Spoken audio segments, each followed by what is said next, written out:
श्रीनन्दनन्दन अभय चरणारविन्दे भजहु रे मन श्रीनन्दनन्दन अभय चरणारविन्द रे। भजहु रे मन श्रीनन्दनन्दन अभय चरणारविन्द रे। भजहु रे मन श्रीनन्दनन्दन अभय चरणारविन्द रे। दुर्लभ मानव जन्म सत्संगे तरोए भव सिंधु रे। दुर्लभ मानव जन्म सत्संगे तरवे भव सिंधु रे। भजहु रे मन श्रीनन्दनन्दन अभय चरणारविन्द रे। भजहु रे मन श्रीनन्दनन्दन अभय चरणारविन्द रे। शीत आतप वातवरीशं ए दिन यामिनी जागिरे। शीत आतप वातवरीषण यामिनी जागिरे। विफल से विनु कृपण दुर्जन चपल सुख लाभ लागिरे। विफल से विनु कृपण दुर्जन चपल सुख लाभ लागिरे। विफल से विनु कृपण दुर्जन चपल सुख लाभ लागिरे। विफल से विनु कृपण दुर्जन चपल सुख लाभ लागिरे। हे धन यौवन पुत्र परिजन नित्य किया छे परतीति रे। हे धन यौवन पुत्र परिजन इते किया छे परतीति रे। हे धन यौवन पुत्र परिजन नित्य किया छे परतीति रे। हे धन यौवन पुत्र परिजन इते किया छे परतीति रे। कमल दल जीवन तमल भजहु हरिपद नीति रे। कमल दल जल जीवन टलमल भजहु हरिपद नीति रे।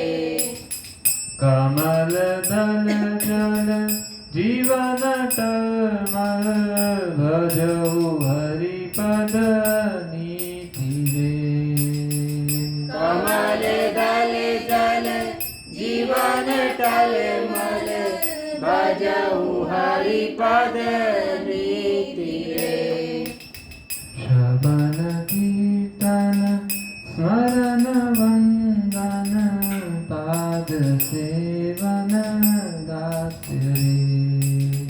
श्रवण कीर्तन स्मरण वंदन पाद सेवन दास्य रे। श्रवण कीर्तन स्मरण वंदन पाद सेवन दास्य रे। श्रवण कीर्तन स्मरण वंदन पाद सेवन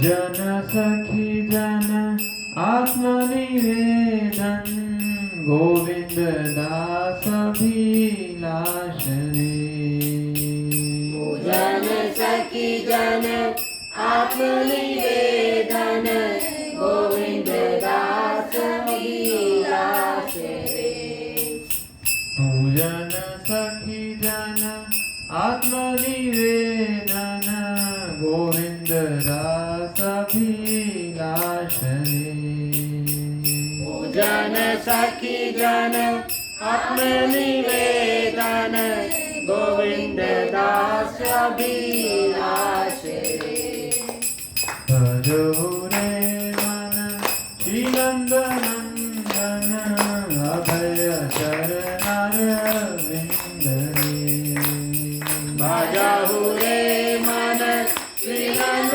नंदन अभय चरणारविंद रे भजो रे मन श्री नंद नंदन अभय चरणारविंद रे भजहु रे मन श्री नंद नंदन अभय चरणारविंद रे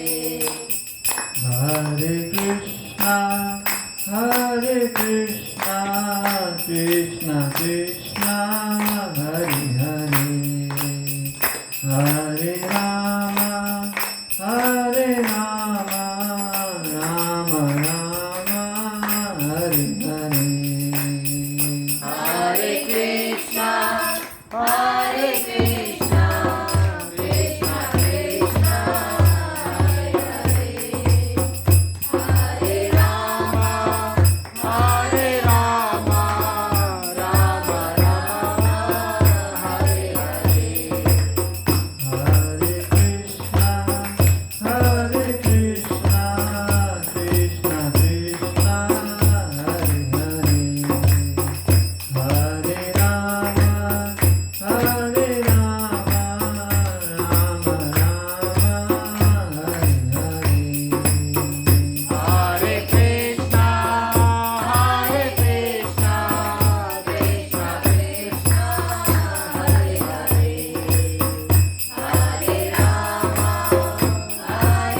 कृष्ण संघाचार्य की इस्कॉन फाउंडराचार्य ब्यूटी फाउंडराचार्य जय गुरु श्री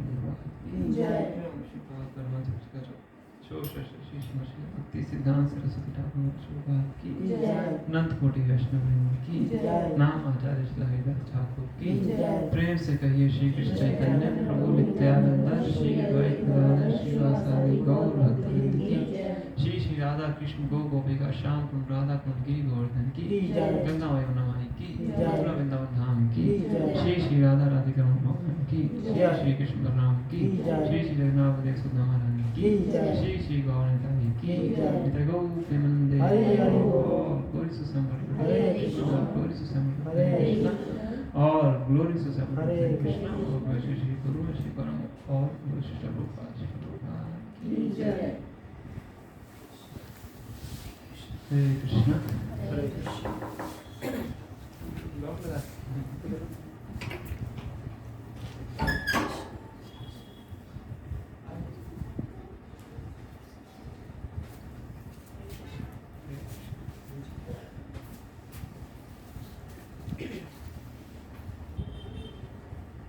जो भजन हमने गाया है तो गोविंद दास एक हमारे आचार्य हैं, उन्होंने भजन लिखा है। तो अपने मन को शिक्षा दे रहे हैं, मन को निवेदन कर रहे हैं कि हे मेरे मन भजो रे मन श्री नंद नंदन अभय चरनार विंदरे, कि हे मेरे मन श्री नंद नंदन कृष्ण का भजन करो जो कि सबको अभय प्रदान करने वाले हैं। अभय चरण है ना, प्रभुपाद जी का भी नाम था क्या? अभय चरण है ना। अभय चरण अरविंद, उनके चरण कैसे हैं? अरविंद वाले कमल के समान है और हमें अभय प्रदान करने वाले हैं। दुर्लभ मानव जन्म सत्संगे तरह ए भव सिंदूरे, कि जो मनुष्य जीवन है बहुत ही दुर्लभ है, तो इस मनुष्य जन्म को प्राप्त करके भक्तों का संग करके इस भव सागर को आप पार कर सकते हो। फिर नेक्स्ट पैराग्राफ में थोड़ा सा एक भौतिक जीवन के बारे में बताते हैं।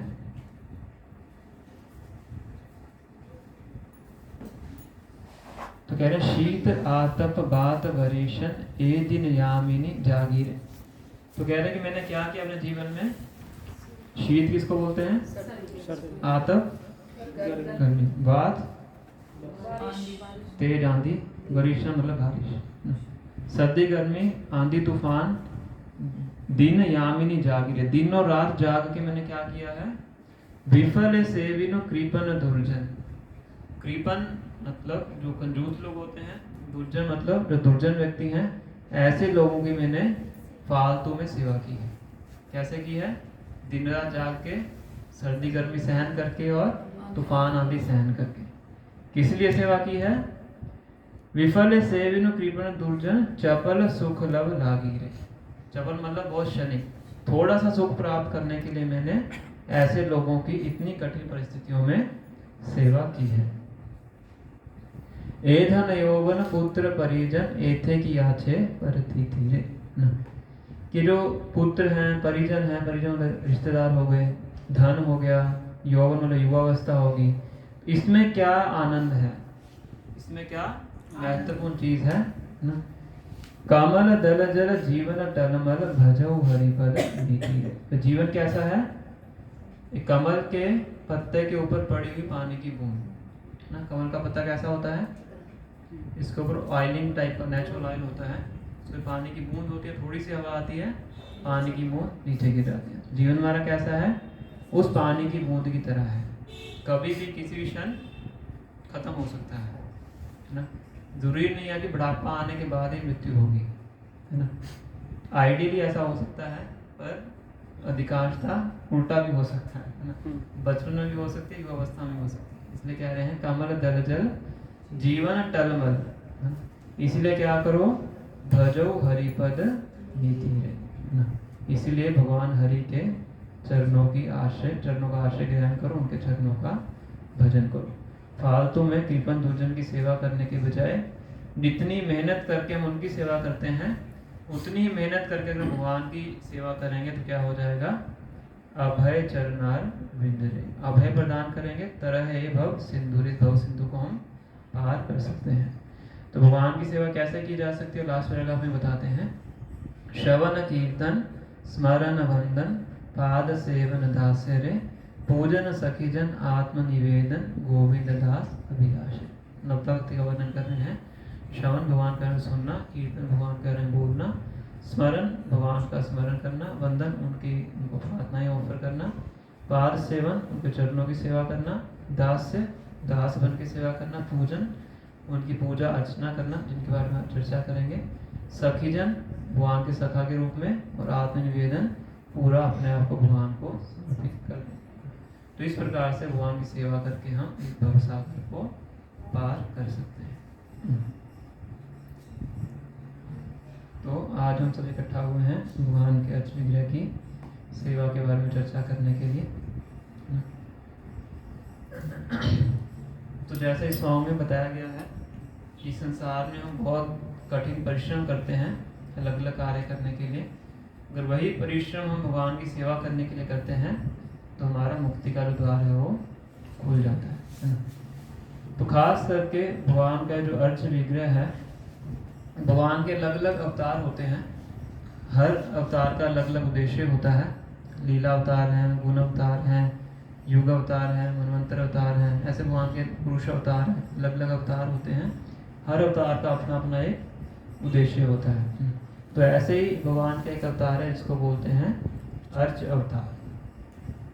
अर्च अवतार मतलब वो अवतार जो अपने भक्तों से अर्चना लेने के लिए ही प्रकट हुआ है।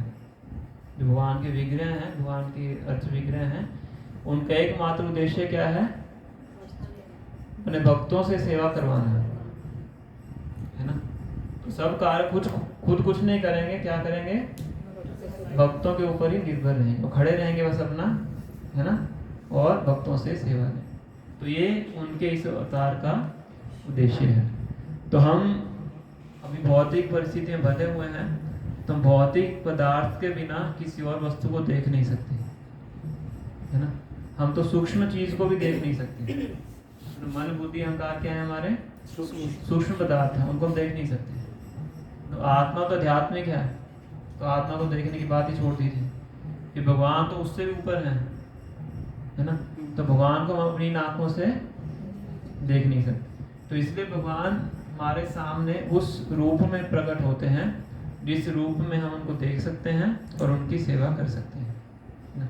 तो इसलिए जो अर्च अवतार हैं, भगवान के अर्च विग्रह हैं, उनको भगवान का सबसे कृपा का अवतार बताया जाता है ना।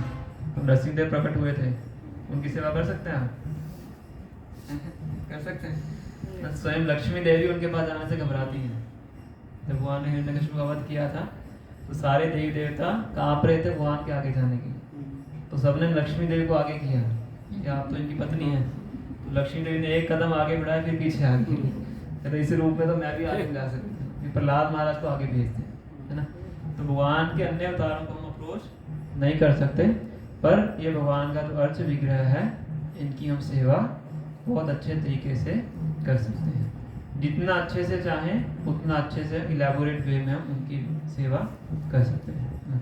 पर क्योंकि भगवान के अर्च विग्रह में और भगवान में कोई अंतर नहीं होता है, इसीलिए हमें कुछ विधि विधानों का पालन करना पड़ता है। हम इस भौतिक शरीर में हैं, तो भौतिक शरीर तो बाय नेचर ही क्या है?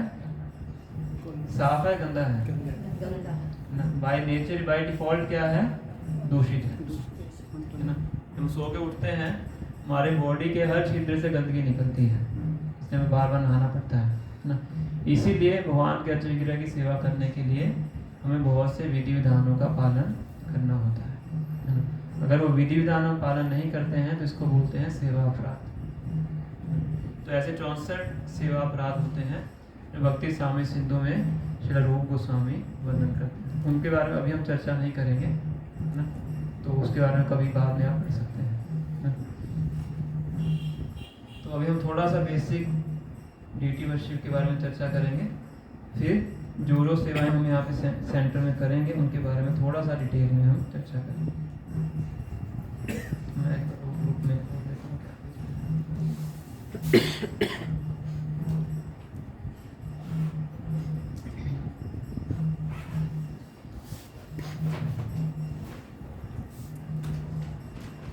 तो अर्च विग्रह की पूजा कितनी महत्वपूर्ण है वो हम स्वयं श्री चैतन्य महाप्रभु की लीला से देख सकते हैं, है ना।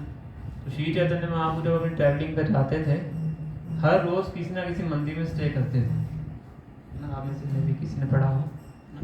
रोज शाम को कहीं साउथ इंडिया में गए थे, हर मंदिर के दर्शन करते थे और भगवान के अर्च विग्रह के सामने नृत्य करते थे, कीर्तन करते थे, है ना।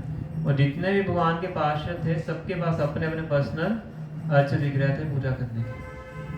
कोई कुछ नाम बता सकता है भगवान के जो पार्षद थे उनके अर्च विग्रहों के? रूप गोस्वामी किनकी पूजा करते थे? गोविंद देव। गोविंद देव। सनातन गोस्वामी मदन मोहन। जीव गोस्वामी राधा दामोदर, है ना। और रघुनाथ दास गोस्वामी राधा गोपीनाथ उनके पास एक गोवर्धन शिला थी, श्री चैतन्य महाप्रभु देते हैं, है ना। मधु पंडित ने गोपीनाथ जी की वर्षिप किया। ऐसे बहुत भगवान के पार्षद थे। लोकनाथ गोस्वामी थे, राधा विनोद जी की वर्षिप किया करते थे। जयदेव गोस्वामी थे, राधा माधव की वर्षिप किया करते थे। गोपाल भट्ट गोस्वामी थे, राधा रमन जी की वर्षिप किया करते थे। वृंदावन मंदिर है ना। बाकी सारे अर्च विग्रह जयपुर में है ना। तो इस तरह से हम समझ सकते हैं भगवान के पार्षदों के व्यवहार से कि अर्च विग्रह की सेवा करना कितना महत्वपूर्ण है ना। और स्वयं भगवान के दर्शन करने जाया करते थे रोज जगन्नाथपुरी में रहते थे, तो रोज दोपहर को जाते थे जगन्नाथ जी के दर्शन करने। भगवान का रेगुलर रूटीन था। उसके बाद हरिदास ठाकुर के पास जाते थे, है ना। तो हम गौड़ीय वैष्णव को कई बार रूपानुगास बोला जाता है।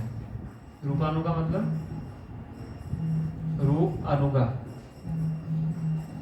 रूप गोस्वामी के उनके अनुयायी, जो कि रूप गोस्वामी के अनुयायी हैं। और रूप गोस्वामी भक्ति स्वामी सिंधु में भक्ति करने के 64 अंगों का वर्णन करते हैं। कितने अंग हैं? 64, है ना। उन 64 में से बाद में 5 मुख्य अंग बताते हैं। 64 को और उनका जो सार है वो 5 अन्य अंगों में बताते हैं। इसको बोलते हैं पंचांग भक्ति, है ना। तो पंचांग भक्ति क्या है? साधु संग नाम कीर्तन भागवत श्रवण मथुरा वास श्री मूर्ति श्रद्धया सेवन। तो 5 अंग है इसमें। सबसे पहला है साधु संग, दूसरा है नाम कीर्तन, तीसरा है भागवत श्रवण, चौथा है मथुरा वास और 5वां है श्री मूर्ति श्रद्धाए सेवन, भगवान के अर्च विग्रह की सेवा। तो पंचांग भक्ति में एक अंग क्या है? साधु संग, भगवान के अर्च विग्रह की सेवा करना। 64 अंगों में से ये मुख्य 5 अंग हैं। इन 5 अंगों में से एक क्या है? भगवान के अर्च विग्रह की सेवा करना। मतलब समझ सकते हैं कितना मुख्य अंग है ना। आगे जाके बताएंगे कि इन 5 अंगों का पालन करके क्या प्राप्त होता है। सकल साधन श्रेष्ठ ऐ पंच अंग कृष्ण प्रेम जन्माए ऐ पंच अल्प संग। सकल साधना श्रेष्ठ ऐ पंच अंग, जितनी प्रकार की साधना है उनमें से श्रेष्ठ क्या है? ये 5 अंग है ना। कृष्ण प्रेम जन्माए ऐ पंच अल्प संग। इन 5 में से किसी एक का भी अगर हम थोड़ा सा संग कर लेते हैं तो क्या प्राप्त हो जाएगा? कृष्ण प्रेम जन्माए, कृष्ण प्रेम का जन्म हमारे अंदर शुरू हो जाएगा। 5 का करेंगे तब भी, 5 में से एक का करेंगे तब भी, 5 में से एक का भी थोड़ा सा कर लेंगे तो क्या हो जाएगा? कृष्ण प्रेम का उदय होना हृदय में शुरू हो जाएगा। इतने शक्तिशाली है।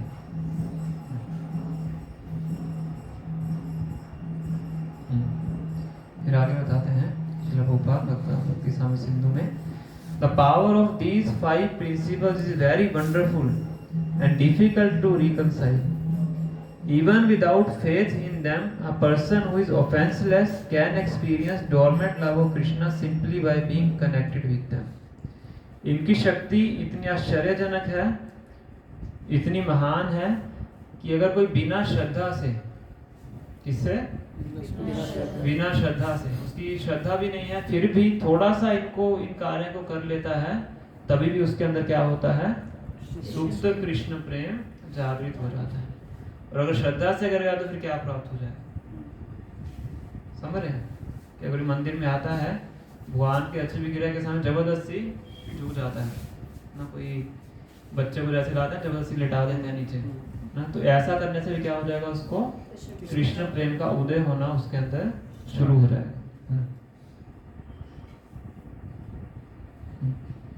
और फिर बताते हैं कि इनमें से जो अर्च विग्रह की सेवा है वो सबसे ज्यादा महत्वपूर्ण है। क्यों? 35 of the remaining 59 limbs are directly related to the worship of the Lord in his deity form। तो 64 अंग बताए हैं, उनमें से 5 कम कर दिए तो कितने बचे?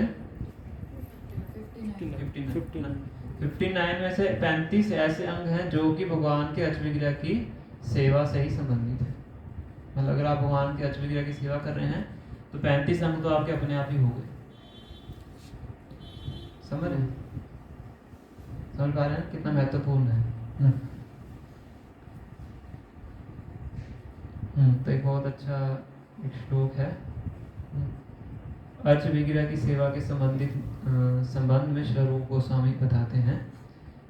माय डियर फ्रेंड्स, मेरे प्रिय मित्रों, अगर आपके अंदर थोड़ी सी भी इच्छा है इस भौतिक जगत में अपने दोस्तों के दोस्ती को एंजॉय करने के लिए, तो कभी भी भगवान श्री कृष्ण के रूप के ऊपर ध्यान मत लगाना, जो कि केशी घाट पे ऊपर खड़े हुए हैं, जिनका नाम गोविंद है, उनकी आंखें इतनी सुंदर हैं, वो वंशी बजा रहे हैं और उनके सर के ऊपर मोर पंख है, और जिनका पूरा शरीर चंद्रमा की रोशनी से सुसज्जित है।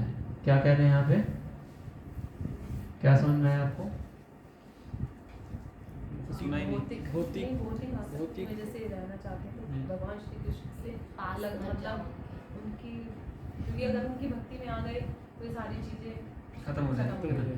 तो अगर आपके अंदर इच्छा है इस भौतिक जगत को एंजॉय करने की, तो भगवान के रूप के ऊपर ध्यान मत लगाओ। अगर ध्यान लगा लोगे तो बाकी सब छूट जाएगा, है ना। तो एक अलग तरीका है ग्लोरीफाई करने। तो इसका तात्पर्य में श्लोक लिखते हैं, The purport of this verse is that if someone becomes attached to Shri Murti or deity of Krishna, तो इसका तात्पर्य ये है कि अगर कोई व्यक्ति भगवान के अर्च विग्रह से आसक्त हो जाता है by worshipping at home, अपने घर में भगवान के अर्च विग्रह की सेवा करके, तो वो अपने तथाकथित दोस्ती, प्रेम और समाज से उसका जो संबंध है उसको भूल जाता है। इसीलिए सभी गृहस्थों का ये कर्तव्य है कि अपने घर में भगवान के अर्च विग्रह को इंस्टॉल करें और उनकी पूजा अर्चना अपने परिवार के सदस्यों के सहित करें। ये उनको अवांछित क्रियाएं जैसे कि क्लब में जाना, सिनेमा में जाना, डांसिंग पार्टीज में जाना, धूम्रपान करना, शराब पीना, इन सब क्रियाओं से उनको बचाएगा। ये सब नॉनसेंस लिखा हुआ इसमें, नॉनसेंस को हिंदी में बोलेंगे, ये सब फालतू की चीज़ें भूल जाएगा अगर वो अपने घर में भगवान के अर्च विग्रह की या फिर मंदिर में जाके भगवान के अर्च विग्रह की सेवा को करेगा। तो स्पष्ट रूप से श्लोक यहाँ पे कह रहे हैं कि हर गृहस्थ भक्त का एक कर्तव्य है कि घर में जाके भगवान के अर्च विग्रह को इंस्टॉल करके उनकी पूजा अर्चना करें।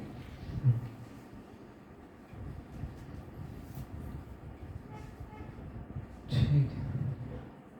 तो कई बार भक्तों के मन में प्रश्न उठता है कि कलयुग का जो धर्म है वो तो नाम संकीर्तन है ना।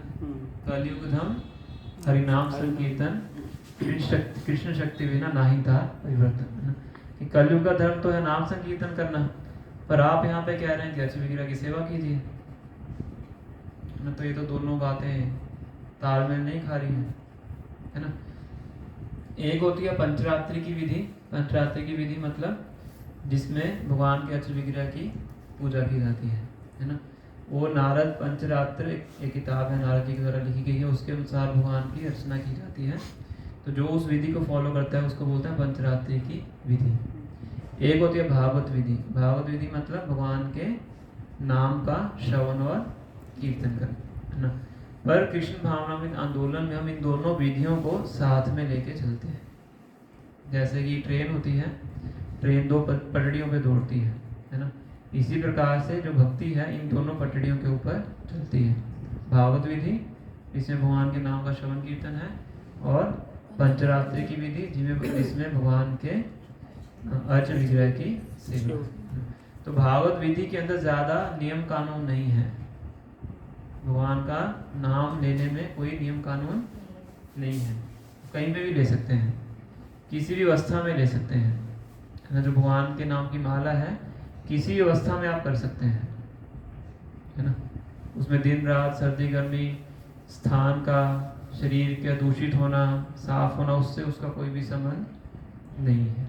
पर जब भगवान के अर्च विग्रह की सेवा की बात आती है, पंचरात्रि की विधि की बात आती है, तो उसमें बहुत से नियम कानून होते हैं, समझ रहे। तो इसीलिए ये जो दो विधियां हैं दोनों क्या चलती हैं, साथ साथ चलती हैं। क्योंकि कलयुग में क्या है कि हमारे अंदर बहुत से दोषारोपण है, जैसे मैंने बताया ना, हमारा शरीर भी दूषित है ना। इसीलिए पंचरात्रि की विधि का पालन करके हम क्लैनलीनेस के स्टैंडर्ड की तरफ आगे बढ़ते हैं, है ना। जैसे एग्जांपल देते हैं कि सुबह हमें जल्दी उठ के जप करना चाहिए, ब्रह्म मुहूर्त में जप करना चाहिए, है ना।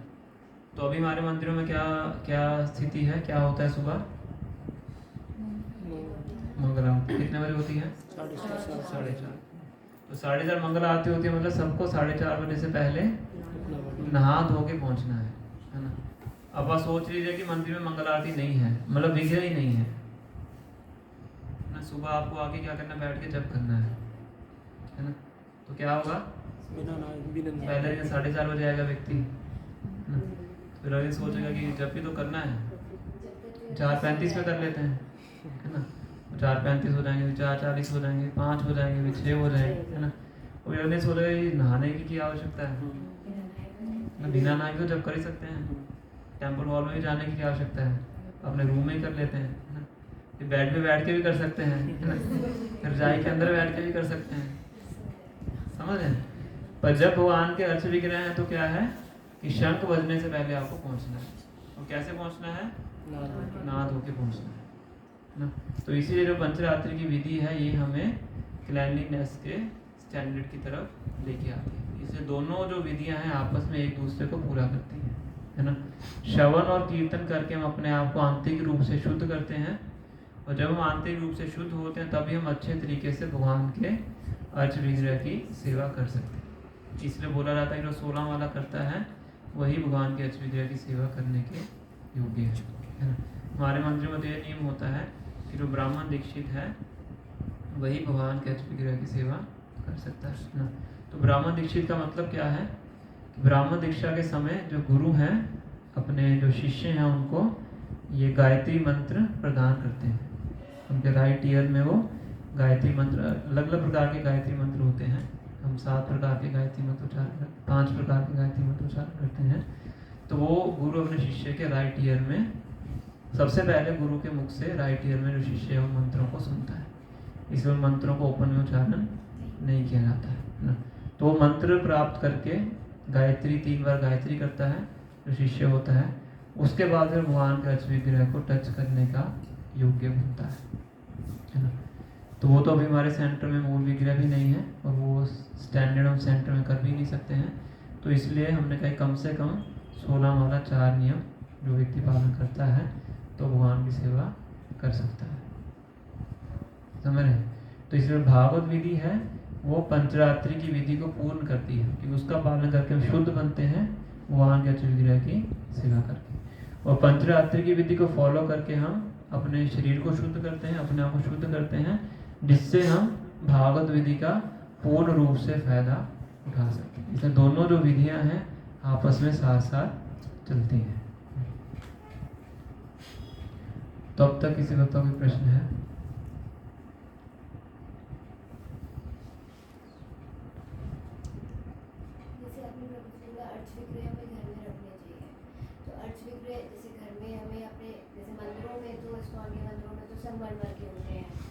बैंगलोर वगैरह में पीतल के होते हैं, तो हमें अपने घर में किस धातु के होने चाहिए? पीतल के रख सकते हैं, चांदी के रख सकते हैं, संगमरमर के रखने चाहिए, किस चीज़ के रखने चाहिए? तो जो अर्च विग्रह हैं वो 7 प्रकार से बन सकते हैं, है ना। एक है वुड से बना सकते हैं, मेटल से बन सकते हैं, और पेंट से बन सकते हैं, मिट्टी से बन सकते हैं, एक मन में बनते हैं, मेंटल डीटी इनको बोलते हैं, और डायमंड से बन सकते हैं ना, और एक आधा कोई और बचा हुआ है। कान मेटल में ही आएगा नहीं आएगा? मेटल अलग है और डायमंड अलग है। मतलब जो सिल्वर और डायमंड्स सिल्वर तो मेटल में आ गया ना। मेटल में आ गया, डायमंड एक और बचा है पत्थर कोई, बोलो। मार्बल बोला मैंने, बता हाँ मार्बल। तो इन सातों में से किसी भी तरीके से आप डीटी बना सकते हैं। कितने इंची के घर में होने चाहिए? क्योंकि कई जगह पड़ा है जैसे 5 इंची से ज़्यादा घर में, मतलब एक घर के लिए हाइट रिस्ट्रिक्शन होती है हर जगह। ऐसा तो कुछ नहीं है, बड़े भी रख सकते हैं, पर उसी प्रकार से उनकी सेवा करनी होगी। हमारे बहुत से भक्त हैं, उनके घर में 15 इंच 20 इंच के दिख रहे हैं, कुछ के घर में तो पूरे फुल फ्लैश इतने बड़े दिख रहे हैं। तो मेन है कि उनकी पूजा अर्चना प्रॉपर तरीके से होनी चाहिए, ये मेन। उस पर अभी हम आएंगे। जो लड्डू गोपाल रखे हैं घर में, वो भी अर्चा विग्रह में आते हैं? अर्च विग्रह में ही आते हैं, पर लड्डू गोपाल जी के बारे में मुझे ज़्यादा नॉलेज नहीं है। पहली बात तो इसलिए क्योंकि हमारे संप्रदाय के वो मुख्य विग्रह नहीं है, और उनकी क्या प्रमाणिकता है, क्या उनका ओरिजिन है, थोड़ा सा मुझे इसके बारे में चेक करना पड़ेगा। तो मोस्टली जो वल्लभ आचार्य संप्रदाय है, उन संप्रदाय के अंतर्गत जो भक्त हैं वो लड्डू गोपाल जी की बाल फॉर्म में उनकी वर्शिप करते हैं इस तरीके से।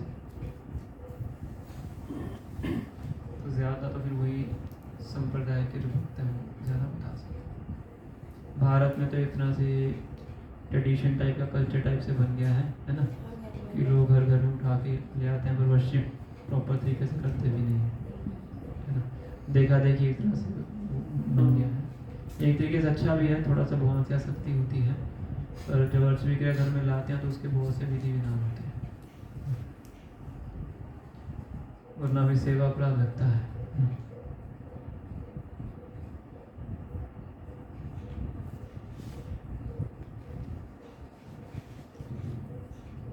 ठीक है, तो ये कुछ हमने बेसिक इंट्रोडक्शन भगवान के अर्च विग्रह के बारे में और उनकी सेवा के बारे में।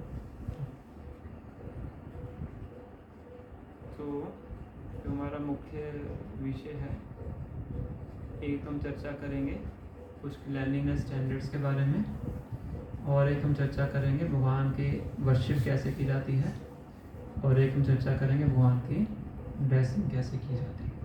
इन चीज़ों पर हम चर्चा करेंगे। तो पहले हम क्लैनलीनेस पे कर लेते हैं चर्चा। तो मैंने ग्रुप में एक आपको स्नैपशॉट भेजा है, क्वालिटीज और कुछ आ रही है,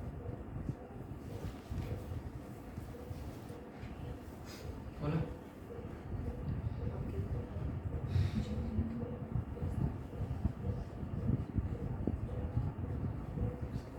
कैरेक्टरिस्टिक्स क्वालिटी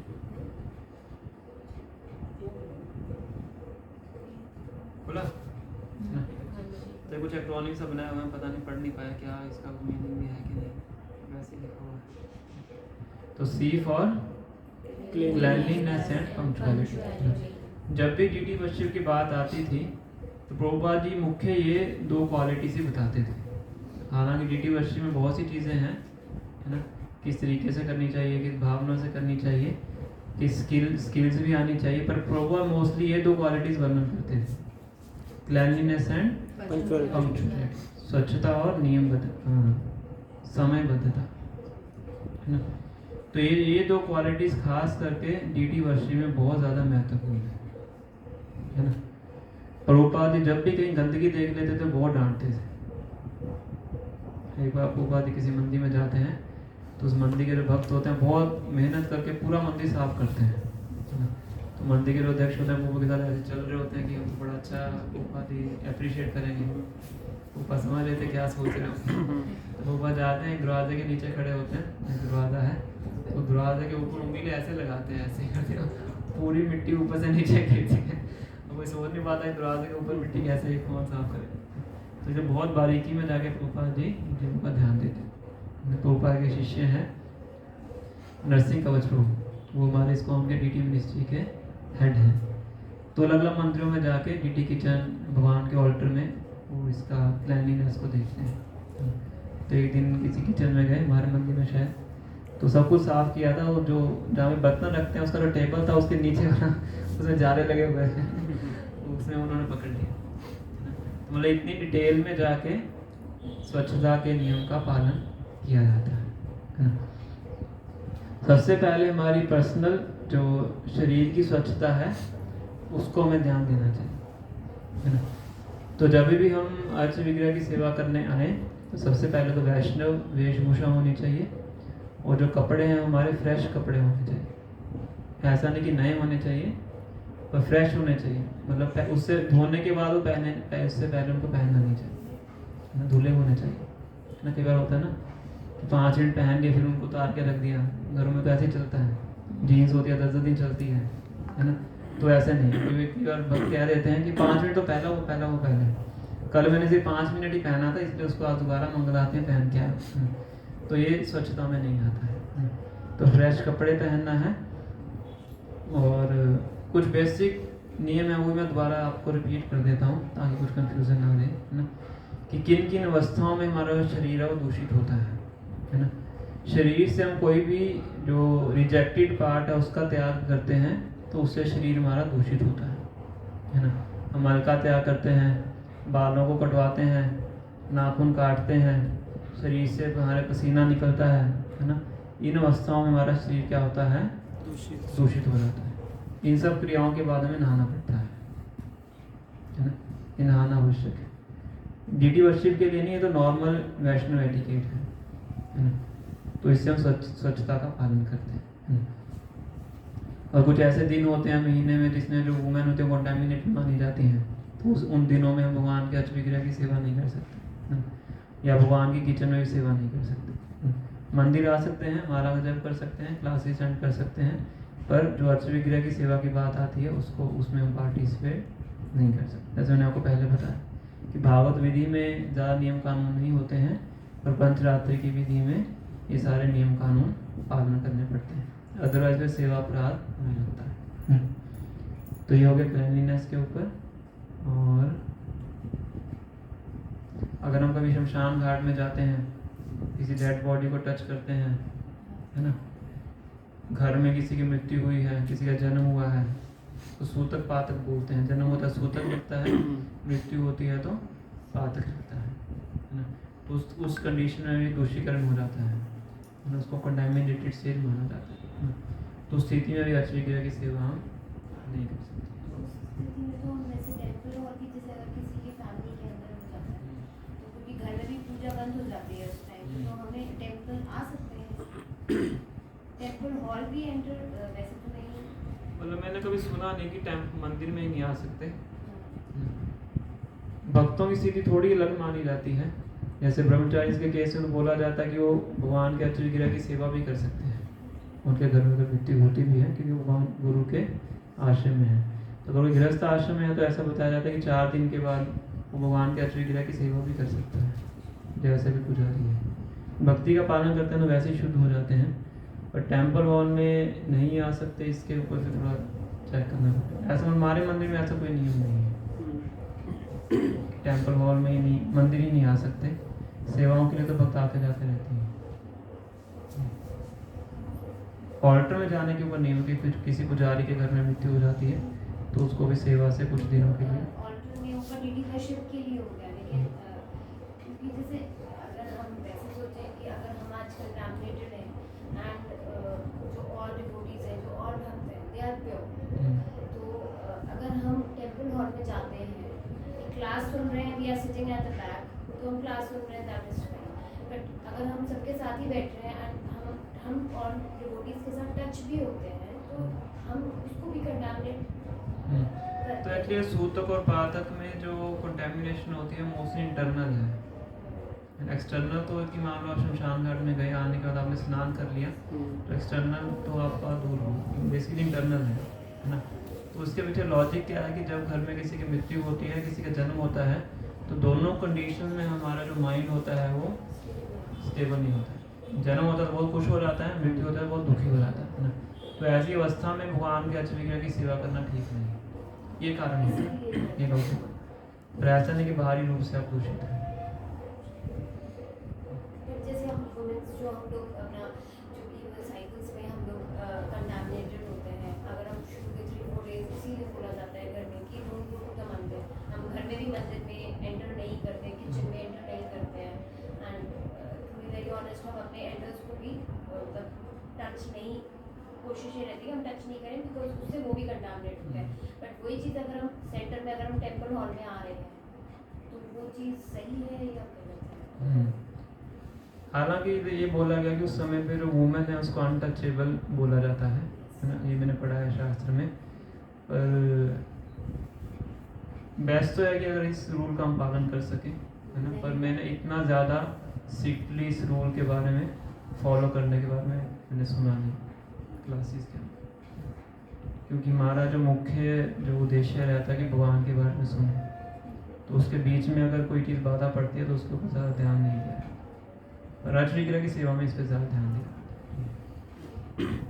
जहाँ संकीर्तन की बात आती है, श्रवण की बात आती है, तो उस केस में ज़्यादा ध्यान दिया। प्रभु जी जैसे उस केस में अगर सेवा नहीं कर सकते तो फिर क्या करना चाहिए? तो इसलिए घर में जो मेल है उसको भी अर्च विग्रह की सारी सेवा आनी चाहिए, तो उस केस में वो सेवा उनको करनी चाहिए। नहीं, सूतक अगर सूतक लगाया वो लगाया, उस केस में भी डीटीज किसी और भक्त के घर में दे देना चाहिए। अच्छा। बेस्ट तो ये है।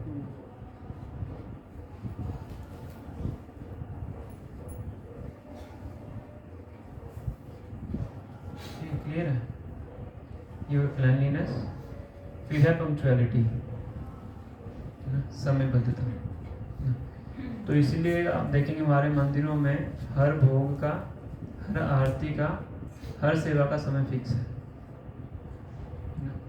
कुछ मंदिर आपको देखेंगे मतलब इस्कॉन के बिना, जहाँ पे इन सेवाओं का समय ज़्यादा फिक्स नहीं होता है, पुजारी के हिसाब से चलता है ना। और भगवान ने कहा कि नहीं, भगवान की जो सेवा है वो सही समय पे होनी चाहिए, लेट नहीं होना चाहिए, है ना। तो एक बार प्रभुपाद ऐसे ही दर्शन करने के लिए खड़े, प्रभुपाद का रूटीन था, तो मॉर्निंग वॉक पे जाते थे और दर्शन खुलने से पहले वापस आ जाते। तो 7:30 का 7:31 हो गए। तो प्रभुपाद बड़ा डिसअपॉइंट होकर बोल रहे कलयुग में ब्राह्मण बनना बहुत कठिन है, क्योंकि इन्होंने 1 मिनट दर्शन होने में डिले कर। तो इतना प्रभुपाद इस चीज़ के ऊपर स्ट्रिक्ट रहते थे। हमारे ऑल्टर्स के अंदर डिजिटल वॉच लगी रहती है, तो पूरा जो पुजारी ड्रेसिंग भी करते हैं तो ऐसे ऐसे करके ड्रेसिंग करते हैं। और फेस्टिवल्स में पहले ही आधा घंटा लेट दर्शन ओपन करना डिक्लेयर कर दिया जाता है, ताकि समय वो रहे। ड्रेसिंग करने में बहुत समय लगता है, बहुत जल्दी जल्दी करना पड़ता है। तो इसीलिए जो हर चीज़ है कैसे होनी चाहिए, बिल्कुल समय पे होनी चाहिए। आरती का टाइम भी फिक्स है कि जो आरती है 22 मिनट के लिए आरती होती है ना। जैसे मंगल आरती 4:30 हम शुरू करते हैं शंख बजा के, तो 4:52 पे आरती खत्म होनी चाहिए, जो ये आरती होती है। तो सिंगर होता है वो पुजारी को फॉलो करता है, जब तक आरती चलेगी तब तक उसका कीर्तन चलेगा, जैसे आरती बंद हो जाए उसका कीर्तन बंद हो जाए। ऐसा नहीं कि पुजारी सिंगर को फॉलो करता है। तो फिर पुजारी की जिम्मेवारी की 4 पावन तक उसको आरती खत्म करनी है। 22 मिनट्स की आरती होती है। राजभोग में 1-2 मिनट ज़्यादा होता है, राजभोग में आइटम ज़्यादा होती है। तो ये है पंक्चुअलिटी, समयबद्धता। Second is exemplary character and behaviour. तो एग्जाम्पलरी कैरेक्टर में हमारे 4 नियम आ जाते हैं, क्योंकि वो हमारे चरित्र का पार्ट है। तो 4 नियमों को अच्छे से पालन करना, और व्यवहार कि हमारा जो व्यवहार है जाना।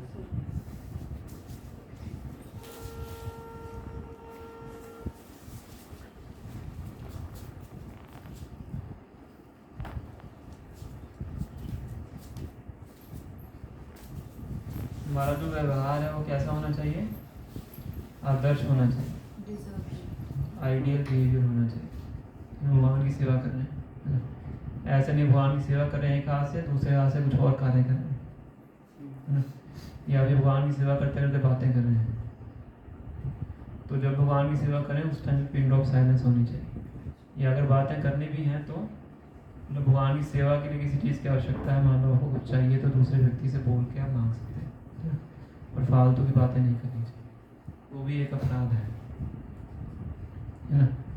भगवान के सामने डकार मारना, ये सब चीज़ें करना ऑल्टर के अंदर, ये सब क्या है, मना है। छींक मारना, है ना, छींक आती भी है तो भी साइड पे जाके करना पड़ता है। कई पुजारी तो क्या करते हैं, छींक आती भी है तो दोबारा आचमन करते हैं। कुछ मंदिरों में इतने सिख नियम है कि पुजारी गायत्री कर रहे हैं, फिर वहाँ को भोग लगा के आते हैं, गायत्री करते हैं, तो गायत्री करते हुए झपकी आ गई तो दोबारा फिर आचमन करना पड़ता है, उससे बॉडी दूषित हो जाती है। तो हमारा जो व्यवहार है वो भी अच्छा होना चाहिए। इसके और भी इसके अंदर बहुत सी चीज़ें आती हैं। तो भक्ति स्वामी सिंधु में जो 64 अपराध हैं, अगर आप उनको पढ़ेंगे, मुझे मौका लग गया तो फोटो खींच के डाल दूंगा मैं, है ना, तो उसको पढ़ सकते हैं। बहुत अच्छे से डिटेल में बताया गया है ना, कि अंधेरे कमरे में अगर आप अर्च विग्रह को स्पर्श कर रहे हो अपराध है, बिना नॉक किए घंटी बजाए मंदिर के कक्ष में प्रवेश कर रहे हो वो भी अपराध है, आरती करते हुए किसी से बातें कर रहे हो वो भी अपराध है, आरती बीच में छोड़ के कोई और कार्य करने जाते हो वो भी अपराध है। 64 अपराध उसमें ऐसे वर्णन किए गए हैं। वो चीज जो ये मंदिर में मतलब वही सेम घर में भी ऐसे ही होता है। प्रयास तो ये करना चाहिए, है ना, मंदिर का घर में फॉलो करें, क्योंकि भगवान तो भगवान है, चाहे मंदिर में चाहे घर में है। पर घर में कुछ ऐसी चीज़ें होती हैं जो अनअवॉइडेबल होती हैं, है ना, जिसको अवॉइड नहीं कर सकते, तो वो अलग बात है। पर जिस हद तक हो सके उतना हमें घर में भी वही स्टैंडर्ड रखना चाहिए। एक बार मुझे याद है कि हम एक बार हमारा ब्रह्मचारी का कैंप हुआ था, तो जगन्नाथपुरी हम गए थे, तो वहाँ पे गृहस्थ भक्त के हम घर में गए थे, तो उन्होंने घर में पूरा ऐसे ही ऑल्टर बनाया हुआ था जैसे मंदिरों में होता है। उतना बड़ा नहीं था, पर बिल्कुल उसी तरह से बैरिकेडिंग की हुई थी। वो खुद ब्राह्मण दीक्षित थे, तो कह रहे थे बिना ब्राह्मण दीक्षित में किसी को अंदर नहीं जाने देता हूँ। प्रॉपर उसी तरीके से उन्होंने शादी की शिला भी रखी हुई थी, भगवान के विग्रह भी थे, उसी प्रकार जैसे बिल्कुल एज इट इज़ हमारे मंदिरों में होता है वैसे हर चीज़ का पालन करते हैं। उनकी पत्नी हाउस वाइफ थी, तो दोनों मिलके भगवान की सेवा करते, वैसे ही भगवान को भोग लगाते जैसे मंदिर में लगता है, सब कुछ एज इट इज़ फॉलो करना तो चाहिए जिस हद तक हो सके। अगर पूरी तरह से नहीं हो सकता तो फिर एटलीस्ट कुछ हद तक हमें खुद डिसाइड करना चाहिए कि एटलीस्ट इतना तो हम फॉलो करें। जैसे मंदिर में हमारे 8 बार भोग लगता है, 8 बार आरती होती है ना, तो हो सकता है घर में इतना संभव ना हो, तो एटलीस्ट कम से कम 3 बार तो भोग लगाए। जो मैं अपनी भक्त का नाम है नरसिंह कवच, इसको ऑन डी टी मिनिस्ट्री के हेड मंदिर में आए थे हमारे 2-3 हफ्ते पहले, तो किसी वक्त ने उनसे प्रश्न पूछा था कि घर में अर्च विग्रह की पूजा का क्या स्तर होना चाहिए, तो उन्होंने बताया कि बेसिक चीज़ें एटलीस्ट इतना तो कर सकते हैं कि 3 बार हम भोग लगाएं और 1 बार आरती करें और 1 बार ड्रेसिंग करें, मिनिमम इतना हमें करना चाहिए घर के। ठीक है। थर्ड है ट्रेनिंग एंड एजुकेशन। उसके पास जो ज्ञान होना चाहिए और प्रशिक्षण होना चाहिए कि कैसे भगवान के अर्च विग्रह की सेवा करनी है ना। अगर आपको पता ही नहीं है कि ड्रेसिंग कैसे करनी है, ड्रेसिंग कैसे करेंगे आप, किसी को कुकिंग ही नहीं आती है, भगवान के लिए जला वाला बना रहा है तो उसका क्या फायदा है। जब कोविड में मुझे मौका मिला था भगवान की सेवा करने का, तो उस टाइम में तो कोविड में तो सब बाहर से बंद था, तो ब्रह्मचारी सब सेवा करते थे, तो मैं सब ब्रह्मचारी की सेवा लगाता था। उस टाइम मुझे चूड़ी की सेवा दी गई थी, तो कुछ भक्त आते थे, उनको लगता था मंदिर में कुछ और करने को है नहीं, जाके सेवा करते हैं, भगवान सभी कर रहे हैं हम भी करेंगे। तो कुकिंग करते थे तो कच्चा बना देते हैं, देखा देखी सबने करना है, तो फिर उनको मना करना पड़ता है। तो इसलिए ट्रेनिंग बहुत आवश्यक है, सीखना बहुत आवश्यक है। तो मायापुर में हमारे 6 महीने का डीटी वर्शिप का कोर्स होता है, उसमें अलग अलग एस्पेक्ट सिखाए जाते हैं, भोग लगाना, ड्रेसिंग करना, पगड़ी बनाना, पगड़ी बनाने के ऊपर ही बहुत बड़ा कोर्स होता है, यज्ञ करना, अभिषेक करना, अर्चन करना, ये सब वहाँ पे सिखाया। 6 महीने का कोर्स है। जरूरी नहीं कि 6 महीने का पूरा करना है, ड्यूटीज तोड़ तोड़ के भी करते हैं ताकि अच्छे से सीख सकें। तो इसलिए ट्रेनिंग बहुत आवश्यक है कि भगवान को भोग लगाने का भी, जो हम जिस तरीके से भोग लगाते हैं उस तरीके से भगवान को ऑल्टर में भोग नहीं लगाया जाता है। ऑल्टर में भोग लगाने का तरीका अलग होता है। एक पूरा टेबल लगाया जाता है, फिर टेबल के साथ में भगवान के बैठने के आसन लगाए जाते हैं, फिर भगवान को उन आसनों पर बैठने का निवेदन किया जाता है, उनका आह्वान किया जाता है, फिर उनके हाथ धुलाए जाते हैं, उनके पाँव धुलाए जाते हैं, आचमन अर्घ्य उनको अर्पण किया जाता है, फिर उनको भोग ग्रहण करने के लिए निवेदन किया जाता है, फिर बाहर जाके गायत्री करनी होती है, फिर वापस आके उनका हाथ पाँव मुंह धुलाना होता है, फिर उनको वापस भेजने का निवेदन करना पड़ता है, फिर उनकी गद्दी उठा के सब कुछ इस तरह से प्रॉपर तरीके से भगवान को भोग लगाया जाता है। तो इसी के लिए 7-8 क्लासेस होती हैं कि भोग कैसे लगाना है, यह सीखने के लिए 7-8 दिन के लिए इस तरह से क्लासेस होती हैं। तो वो अगर आपकी किसी की इच्छा होगी तो हमारे को जाके कर सकता है, कोई भी कर सकता है कोर्स, ऐसा नहीं कि सीख तो एटलीस्ट कोई भी सकता है। हाँ, लेडीज़ भी कर सकती हैं, जेंट्स भी कर सकते हैं, बच्चे भी कर सकते हैं। तो उसके लिए कोई सीखने के लिए कोई क्वालिफिकेशन नहीं है। Training and education. फोर्थ है गुड साधना, है ना, साउंड स्पिरिचुअल प्रैक्टिसेस, है ना। प्रभुपाद इस पे बल देते थे कि अगर आपकी खुद की साधना स्ट्रांग नहीं है तो फिर धीरे धीरे क्या हो जाता है, अर्च विग्रह को पत्थर की मूर्ति मानना शुरू कर देते हैं। बहुत बार ऐसा होता है, बहुत से पुजारी भी ऐसा करते हैं, सीनियर पुजारी भी ऐसा करते हैं, है ना। क्योंकि अगर हमारी साधना अच्छी नहीं है तो धीरे धीरे क्या हो जाता है, फैमिलियरिटी आ जाती है ना। शुरुआत में तो सेवा हमें करने को मिलती नहीं तो हमें थोड़ा उत्साह होता है ना। फिर जब ब्राह्मण दीक्षित हो जाते हैं, सेवा हमारी रेगुलर हो जाती है, तो धीरे धीरे क्या हो जाता है, फैमिलियरिटी आ जाती है। Familiarity breeds content. पता है, तो इतने साल हो गए सेवा करते हुए, आज तक तो कुछ हुआ नहीं, बस सेवा सही चल रही है। तो पत्थर की मूर्ति है, करते रहो जो मन करता करते रहो, जो चिपकाना है गुण चिपका दो, है ना। डेकोरेशन करने के लिए ये कर दो, ये दिखाने के लिए मैं कितना अच्छा ड्रेसिंग करता हूँ, कुछ भी ये करते रहो, कोई रोकने वाला थोड़ा है। इन चुभ रहा है, कोई दिक्कत नहीं, भगवान कौन सा बोलने वाले हैं, समझे। तो अगर हमारी साधना अच्छी नहीं है तो फिर ये सब चीज़ें आनी शुरू हो जाती। यानी अगर एक बार भगवान की पगड़ी बनाते हुए ड्रेसिंग में पिन चुभ गया, मतलब आपका काम खत्म हो गया। तो इसमें बहुत ध्यान देना पड़ता है कि पगड़ी में बहुत पिन लगते हैं। जब पगड़ी बनाते हैं ना बाहर से तो बड़ा सुंदर दिखता है, और वो बनाने के लिए बहुत पिन लगाने पड़ते हैं, और पिन लगाने का भी तरीका होता है। पिन लगते हैं वो हॉरिजॉन्टली लगाने पड़ते हैं, ऐसे पिन नहीं लगा सकते हैं, वो सीधा सर में जाके चुभेगा। हालांकि नीचे पहले भगवान के ऊपर बाल लगाए जाते हैं, फिर उसके ऊपर फोम की पगड़ी लगाई जाती है, वो दिखती नहीं है।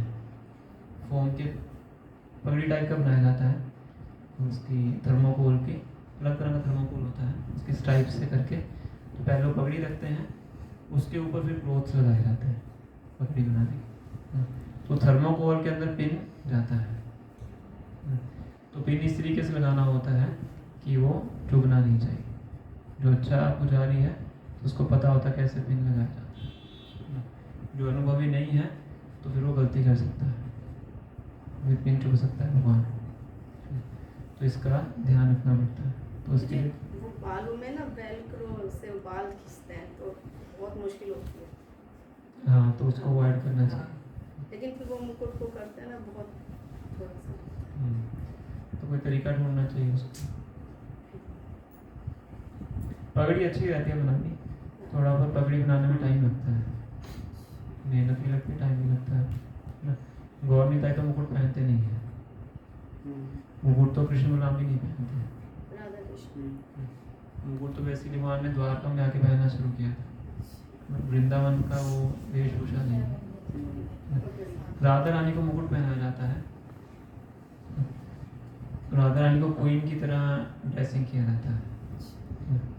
और भगवान कृष्ण को ग्वाल बाल के नाम किया जाता दोनों का मुकुट एक जैसा नहीं होता? है। क्या कहा? राधा कृष्ण का वैसे नहीं, तो वैसे अलग ही है। राधा छोटे बड़े भी लेडीज के स्टाइल का होता है।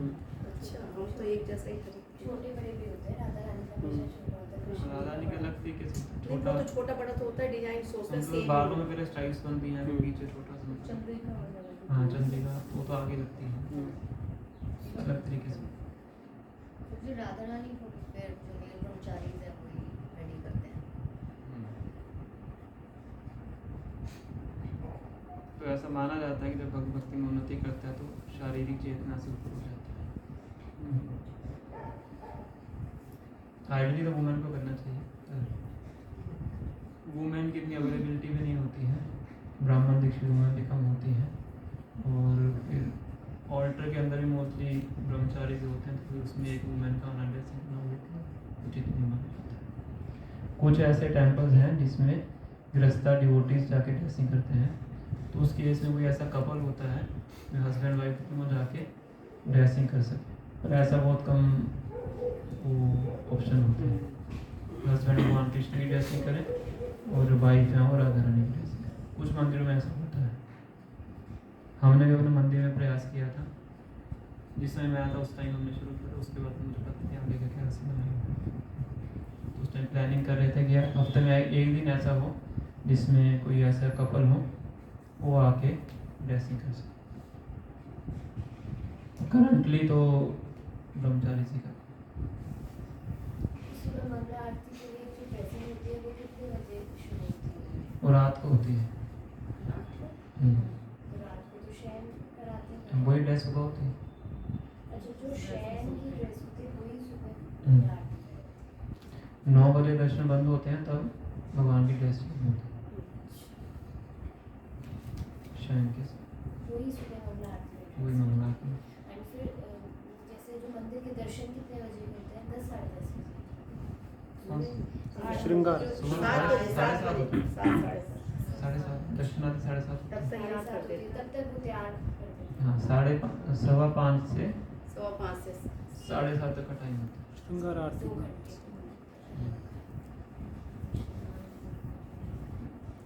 ड्रेसिंग करने के लिए रात की ड्रेसिंग लाइट होती है, फिर हम रात को सोते हैं तो हल्के कपड़े पहन के सोते हैं, है ना? फूल की माला नहीं होती है, गार्लैंड सिर्फ एक होता है ना? मुकुट पगड़ी मतलब भारी पगड़ी नहीं होती है, सिंपल सा एक कपड़े वाली पगड़ी होती है। वृंदावन में तो जो सुबह मंगला आरती पे होते हैं मुकुट, वो तो चांदी के मुकुट होते हैं। हाँ वृंदावन में मुकुट पहनाते हैं, सुबह क्योंकि मुकुट पहनाने में समय नहीं लगता है, हाँ। तो रात को पुजारी का समय बच जाता है। हमारे मंदिर में जो कृष्ण राम के पुजारी केवल मुकुट पहना लेते हैं, जिस दिन एकादशी आने वाली होती है तो मुकुट पहनाने में टाइम नहीं लगता, पगड़ी बनाने में टाइम लगता है।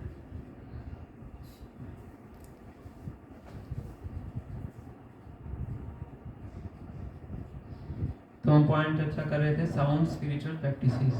हमारी साधना अच्छी होना आवश्यक है, अदरवाइज फिर विग्रह के प्रति अपराध करने की संभावना बढ़ जाती है। कई बार ऐसा होता है कि फिर पुजारी को भगवान किस न किस तरीके से सेवा से हटा देते हैं। सेवा तो भगवान के निर्देश के अनुसार ही चलती है। भगवान चाहेंगे तो कंटिन्यू करेगा, भगवान नहीं चाहेंगे तो कुछ ऐसा कारण बनेगा उसके जीवन में, उसको सेवा छोड़नी पड़ेगी। ऐसा देखा हमने, मंदिर छोड़ के जाना पड़ता है। इसलिए जब हम सेवा करें तो बहुत ही सावधानी से करें, है ना? क्योंकि किसकी सेवा कर रहे हैं? ब्रह्मांड के मालिक की सेवा कर रहे हैं। उनके आदेश के अनुसार ही सब कुछ चलता है ना? तो इसलिए बहुत सावधान रहे। फिर है प्रीचिंग स्पिरिट, है ना? तो खास करके हमारे जो इस्कॉन मंदिर है, जो प्रभुपाद जी ने हमें आदेश दिए हैं, तो हर एक्टिविटी में जो प्रीचिंग है हमारी मुख्य एक्टिविटी है ना? तो कहते हैं कि पुजारी इज द ग्रेटेस्ट प्रीचर, है ना? खासकर भारत में लोगों का भगवान के अर्च विग्रह के प्रति बहुत आकर्षण है। मोस्टली जो लोग मंदिर में आते हैं अर्च विग्रह से आकर्षित होकर आते हैं, है ना? तो अगर मंदिर में भगवान की ड्रेसिंग अच्छे से है, भगवान की पूजा अर्चना अच्छे से हो रही है, उससे प्रचार अपने आप अच्छा हो जाता है ना? जैसे कह रहे हैं deities are the greatest preacher, pujaris और डीटीज। तो डीटीज अपना प्रचार खुद करते हैं, मोस्टली ऐसा ही होता है कि व्यक्ति भगवान के अच्छे विग्रह से आकर्षित होता है। इसलिए जो हमारे सेंटर्स हैं उसमें प्रीचिंग थोड़ी कम मात्रा में होती है, क्योंकि भगवान के अच्छे विग्रह उस रूप में नहीं होते हैं। जहाँ पे भगवान के अच्छे विग्रह होते हैं तो वहाँ पे प्रीचिंग बहुत अच्छे से फ्लरिश करती है, जो भगवान पसंद करते हैं।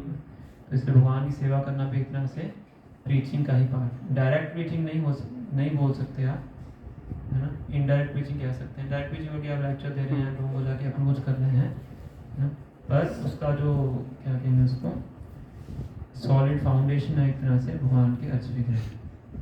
कोई भी फेस्टिवल होता है उसका केंद्र बिंदु भगवान के अच्छे विग्रह होते हैं। कोई भी फेस्टिवल होता है उसमें सबसे जो बड़ी सेवा होती है डीटी किचन में होती है। सबसे ज़्यादा मैनेजमेंट होता है डीटी किचन में, डीटी सर्विस में लगता है। ये हमने कोविड के टाइम में बहुत अच्छे तरीके से महसूस किया। सुबह 12-1 बजे उठना पड़ता है, रात पूरी रात हो जाती है। 12-1 बजे अगर भगवान को जगाना है तो कितने बजे जगाते हैं? 3:30 बजे जगाते हैं। 3:30 बजे जगाना है तो 2:30 बजे उठना पड़ेगा, और अगर उससे पहले कुछ माला भी करनी है तो 1 बजे उठना पड़ेगा।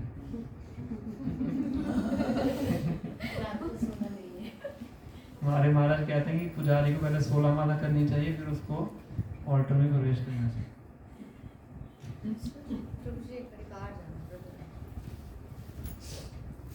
तो थोड़ी कठिन सेवा भी है,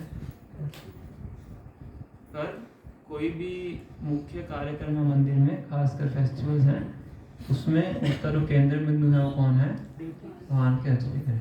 अभी हमने देखा था कथा में, भगवान का अभिषेक था, तो कितने लोग आए थे, अभिषेक था, 56 लोग था, उसी को देखने में हुआ।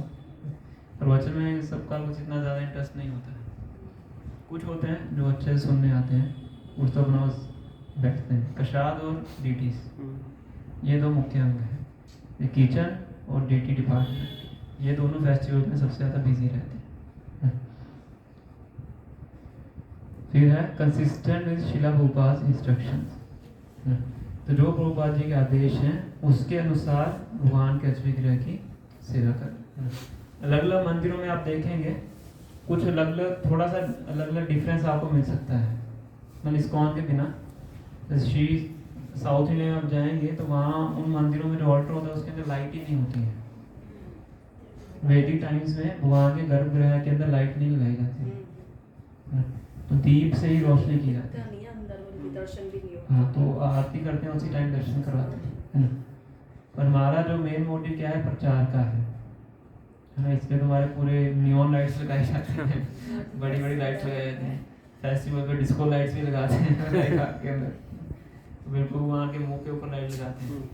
आइडियली तो आंखों के आगे लाइट नहीं होनी चाहिए, है ना, पर हमारा एक तरह से पर्पस प्रचार का है ताकि लोगों को अच्छा दर्शन हो सके। अब पिन लगाना भी सही नहीं है ना। फिर हम भगवान का दुपट्टा उसको धागों से बांधते हैं उसको लहराने के लिए। भगवान की माला है उसको धागे से लटकाया जाता है ना। वो सब क्या है? लोगों को अच्छा दर्शन देने की, किसी ना किसी तरीके से भगवान के प्रति आकर्षित हो जाए। प्रभुपाद की कोट पढ़ी है ना हमने कि जो भगवान के अच्छे विग्रह से अटैच हो जाता है तो बाकी चीज़ों के प्रति उसकी आसक्ति खत्म हो जाती है। तो इसके लिए हम प्रीचिंग के लिए हम ये कार्य करते हैं, तो इसलिए इसको जानना आवश्यक है। तो यहाँ पे कंसिस्टेंट शिला प्रभुपाद इंस्ट्रक्शंस क्यों लिखा हुआ है? क्योंकि कई बार पुजारी थोड़े भाव की स्थिति में चले जाते हैं ना, कुछ मनमानी करना शुरू कर देते हैं। जैसे हमारे मंदिर में पुजारी थे, उन्होंने राधा रानी के हाथ में ही बांसुरी पकड़ाना शुरू कर दिया। एक लीला है ना कि राधा रानी भगवान से बांसुरी छीन लेती है, तो वो सब ठीक है, पर भगवान के अच्छे विग्रह के साथ हम सब नहीं कर सकते। एक बार हमारे मंदिर में भगवान को तितली की ड्रेस पहना दी थी। आपके घर में फोटो लगी है ना काले वाली, भवरा बना दिया था भगवान, पता मुझे याद नहीं। तो वो जीबीसी तक खबर पहुंच गई है। गुरु महाराज को जीबीसी ने बोला कि ये क्या बना। एक बार भगवान को जैपनीज ड्रेस पहना दी, राधा रानी के हाथ में पंखा से पकड़ा दी।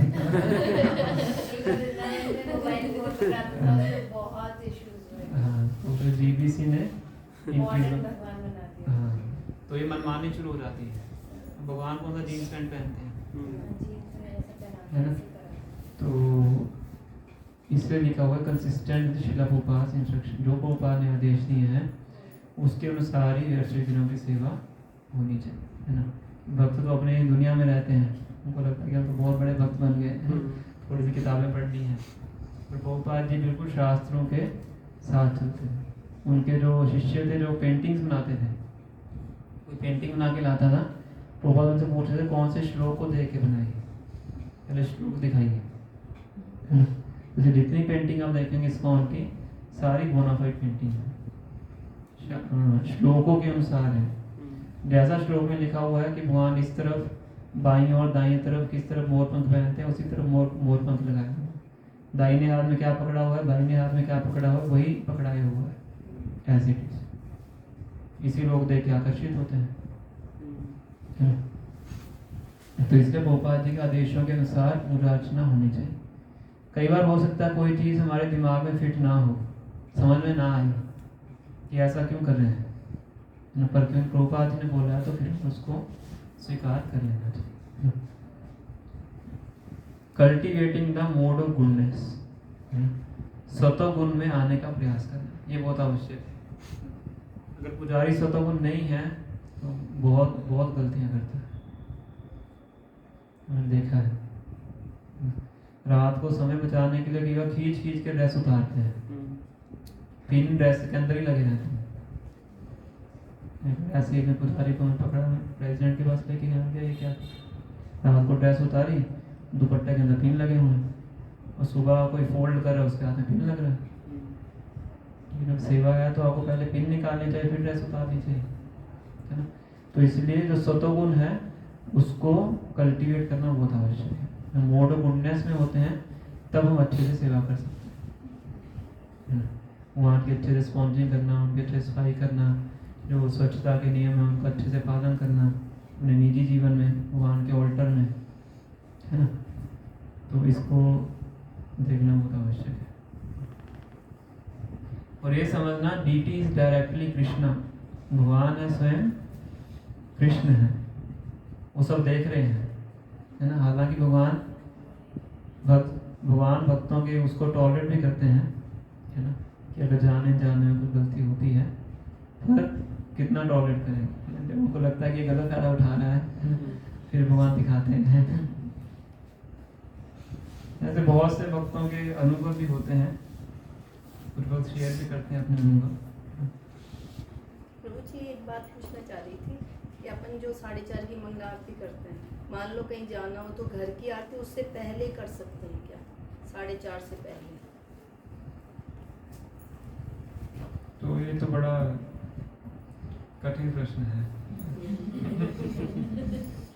कुछ लोग तो मान लो मंदिर में कर ली तो अंदर हमारे घर के भी नहीं, होंगे, वो तो दीप करेंगे, घर का तो करते ही हैं। तो फिर अगर घर में करके कभी मंदिर आ ही नहीं पाएंगे। नहीं वो नहीं कह रही मैं, मतलब घर पर भगवान को स्नान कराना, दीपक करना, वो तो करेंगे ही करेंगे ना, रूटीन से करते ही हैं। जैसे कभी जल्दी करना हो तो भाई जल्दी उठ गए तो घर की पहले करके फिर 4:30 की मंगला आरती में आ सकते हैं कैसे?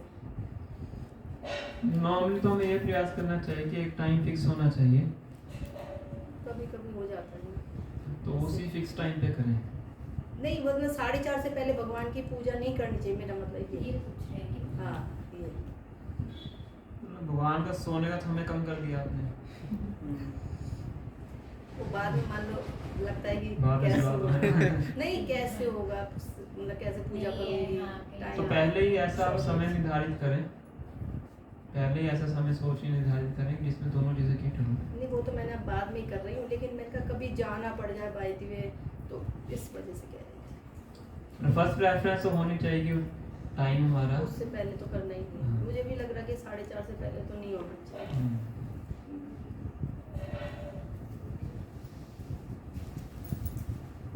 ठीक है। फिर हार्मनी विद अदर सर्विसेज, बाकी सेवाओं के साथ मिलजुल के करना चाहिए, और balanced adherence to rules and regulation, जो नियम कानून है उनको पालन करते हुए हमें सेवा करनी चाहिए। तो ये पुजारी की योग्यताएं हैं जो हमने अभी चर्चा की। सबसे मुख्य है क्लैनलीनेस एंड पंक्चुअलिटी, इस पे ध्यान देना आवश्यक है। तो ये हमने 2 एस्पेक्ट्स पे चर्चा की। पहला में चर्चा किया कि भगवान के अर्च विग्रह की क्या महत्वता है, भगवान के अर्च विग्रह की सेवा की क्या महत्वता है, फिर हमने चर्चा किया पुजारी की क्या योग्यताएं होनी चाहिए। तो हम थोड़ा सा चर्चा करेंगे भगवान के अर्च विग्रह की ड्रेसिंग कैसे करनी चाहिए। तो सबसे पहले तो जब हम भगवान की ड्रेसिंग करते हैं उस रूम में किसी और को प्रवेश नहीं होना चाहिए, समझ रहे? तो मंदिर में तो ऐसा हो ही नहीं सकता कोई प्रवेश करे, क्योंकि वहाँ तो ऑल्टर है, कोई ब्राह्मण दीक्षित भक्त के बिना कोई अंदर आ ही नहीं सकता है। पर हमारे यहाँ तो ऐसा कुछ नहीं है, तो कमरा ही है। तो सबसे पहले तो उसको बंद करें, जो पुजारी हैं वही अंदर है, ड्रेसिंग करेंगे, है ना। और दूसरा, फिर जब हम भगवान की डीटी को हैंडल करते हैं वो सावधानी से हैंडल करना चाहिए, है ना। ऐसा नहीं कि भगवान के विग्रह को ऐसा लेटा दिया हमने हाथ में पकड़ने के लिए, है ना, या इस तरह से पकड़ा कि वो इधर टच हो रहा है, ठोकर लग रही है ना, या बिल्कुल ध्यान कहीं और है, इधर एक हाथ से उठाया हुआ है, समझ रहे, या दोनों हाथ से दोनों उठा लिए, समझ रहे, या खुद की बॉडी स्टेबल नहीं है, मान लो स्टूल के ऊपर खड़े हैं, बॉडी खुद की स्टेबल नहीं है, तो अर्च विग्रह को उठाया हुआ है, तो खुद भी गिरेंगे, भगवान भी गिरेंगे। या इस तरीके से उठाया कि मुकुट उतर गया है, बाल नीचे लटक रहे हैं, ये सब वो चीज़ें बता रहा हूँ जो कि होती हैं। अभी शायद आपको इतना रिलेट नहीं कर पा रहे हो, जब सेवा शुरू करोगे तो तब आपको पता लगे। तो जब हम भगवान के विग्रह को उठाते हैं तो अच्छा तरीका है कि एक हाथ ऊपर से पकड़े और एक हाथ नीचे बेस पे रखें,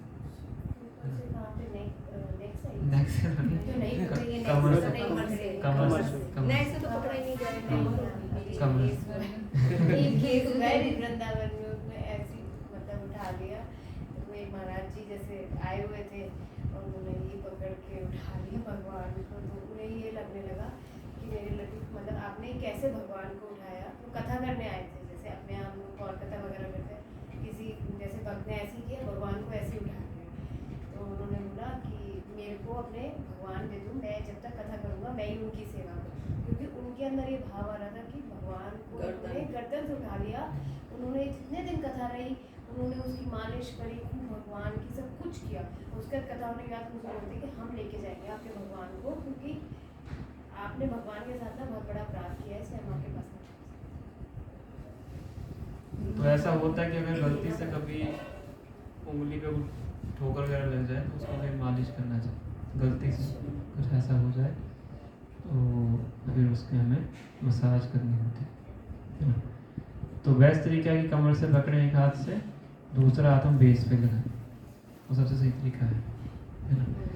फिर उनको उठा के ऐसे प्लेटफॉर्म पे रखना चाहिए जो प्लेटफॉर्म स्टेबल हो, ऐसा वो टेबल खुद ही ऐसे हिल रहा है ना।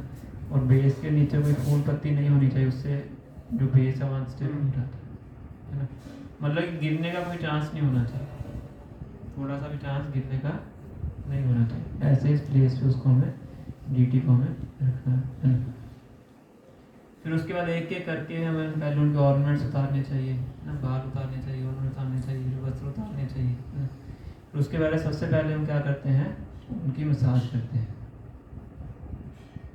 ना, और हाथ से मसाज करते हैं अर्च विग्रह की।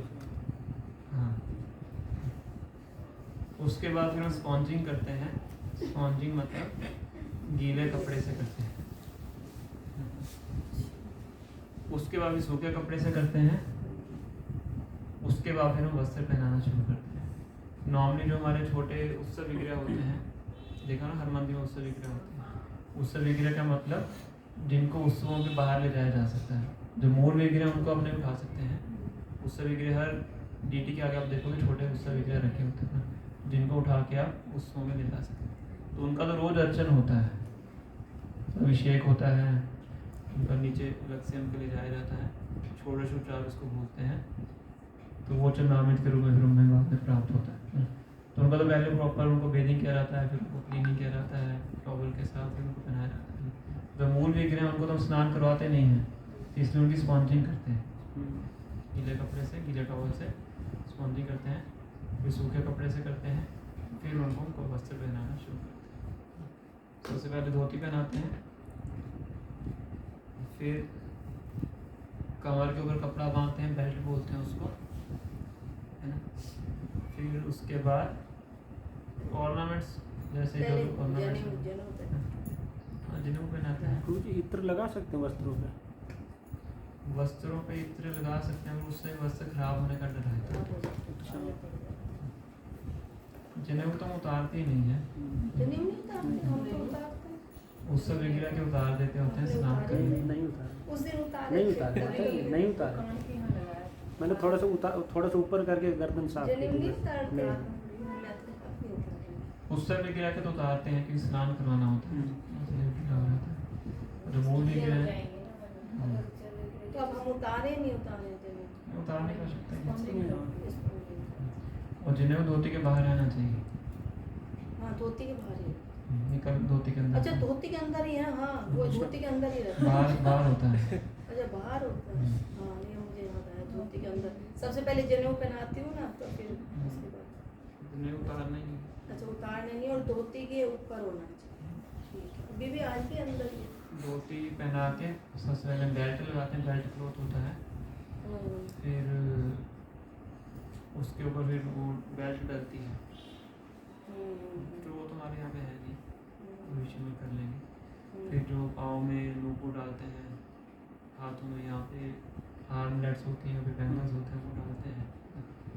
फिर उसके बाद जैसे हमारे मंदिर में जो गोल्ड चेन रहती है वो पहनाते हैं, वो कपड़ों के अंदर रहती है, उसको भी उतारते नहीं हैं, उसके साथ इसमें क्या- वो पहना के फिर उसके ऊपर और जो मालाएं होती हैं वो पहनाई जाती हैं। फिर दुपट्टा पहनाते हैं, फिर उसके ऊपर फूलों की माला पहनाते हैं। अंदर होती है मालाएं, ऊपर बोला ना, दुपट्टे के ऊपर होती है ना। वही तो बोला ना। पहले दुपट्टा फिर माला, हाँ, नहीं फूलों की माला नहीं, वो माला सारी, तो नीचे ही पहना सकते हो, फिर वो ऊपर नहीं। दिखेंगी नहीं हमको।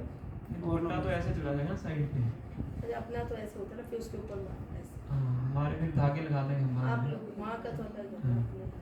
तो फिर गले के साथ चिपकने वाला हंसली बोलते हैं उसको, वो भी पहनाते हैं, है ना।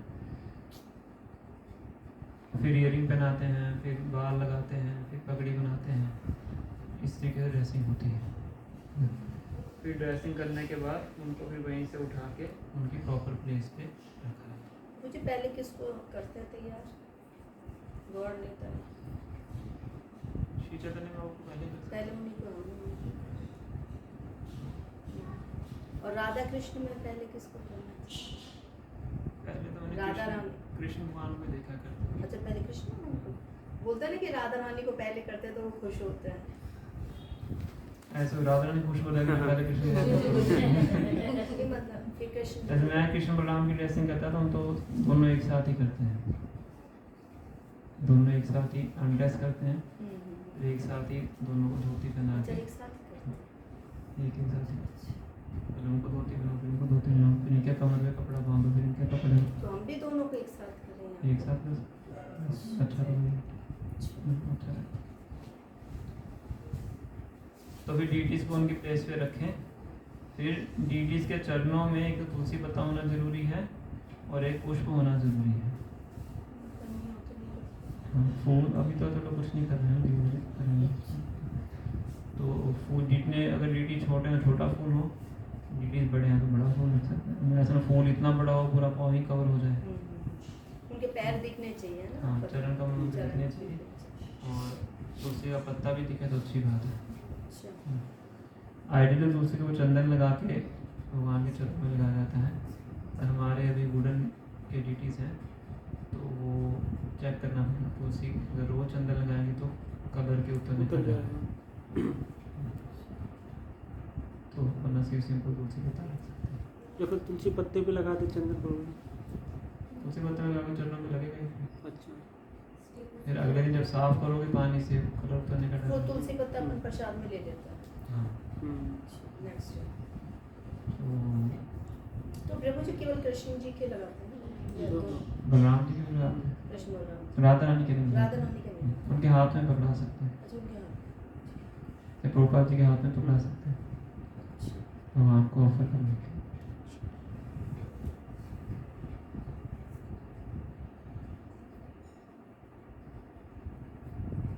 तो ये है ड्रेसिंग का।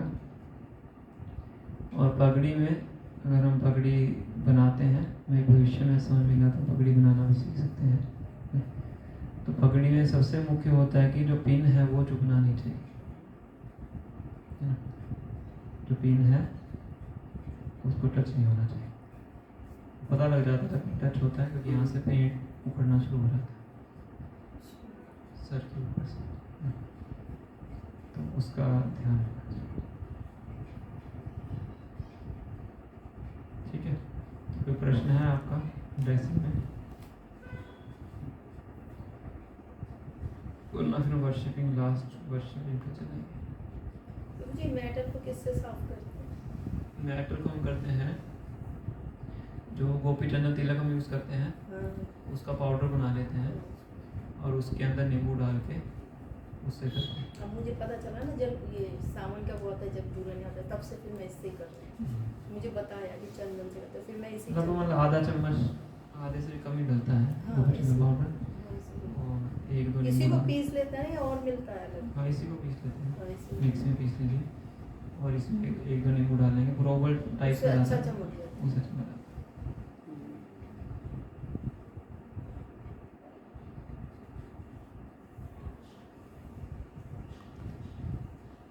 कोई और प्रश्न है? वो मतलब आप बोल रहे थे 3 टाइम लगाना चाहिए, तो रात को मतलब ऐसे तो वो- सुबह दोपहर शाम ऐसे? हाँ ऐसे कर सकते हैं, रात को दूध कर सकते हैं। दूध रखा हुआ ही करते हैं, ताजा नहीं है तो। रखा हुआ मतलब जैसे सुबह ही आ जाता है, एक बार ही आता है दूध, तो शाम को नहीं आता। सुबह वाले कर सकते कर सकते हैं, बस वही मेरे को डाउट की थी ताजा। हैं। उसको पहले अलग निकाल के रख लो। गिलास में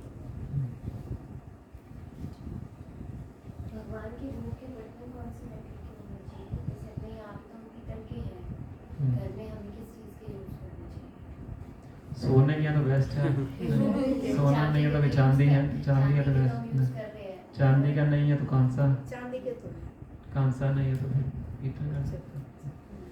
पीतल में लगता है ना सब्जी खराब हो जाएगी, तो लास्ट ऑप्शन स्टील है, स्टील, हाँ वो स्टील में भी उसके कर नीचे नहीं जाना, स्टील लास्ट है। मिट्टी मिट्टी के हम यूज़ करते हैं, छप्पन भोग वगैरह ऑफर करते हैं तो मिट्टी के यूज़ करते हैं। वो तो बहुत ज़्यादा होता है।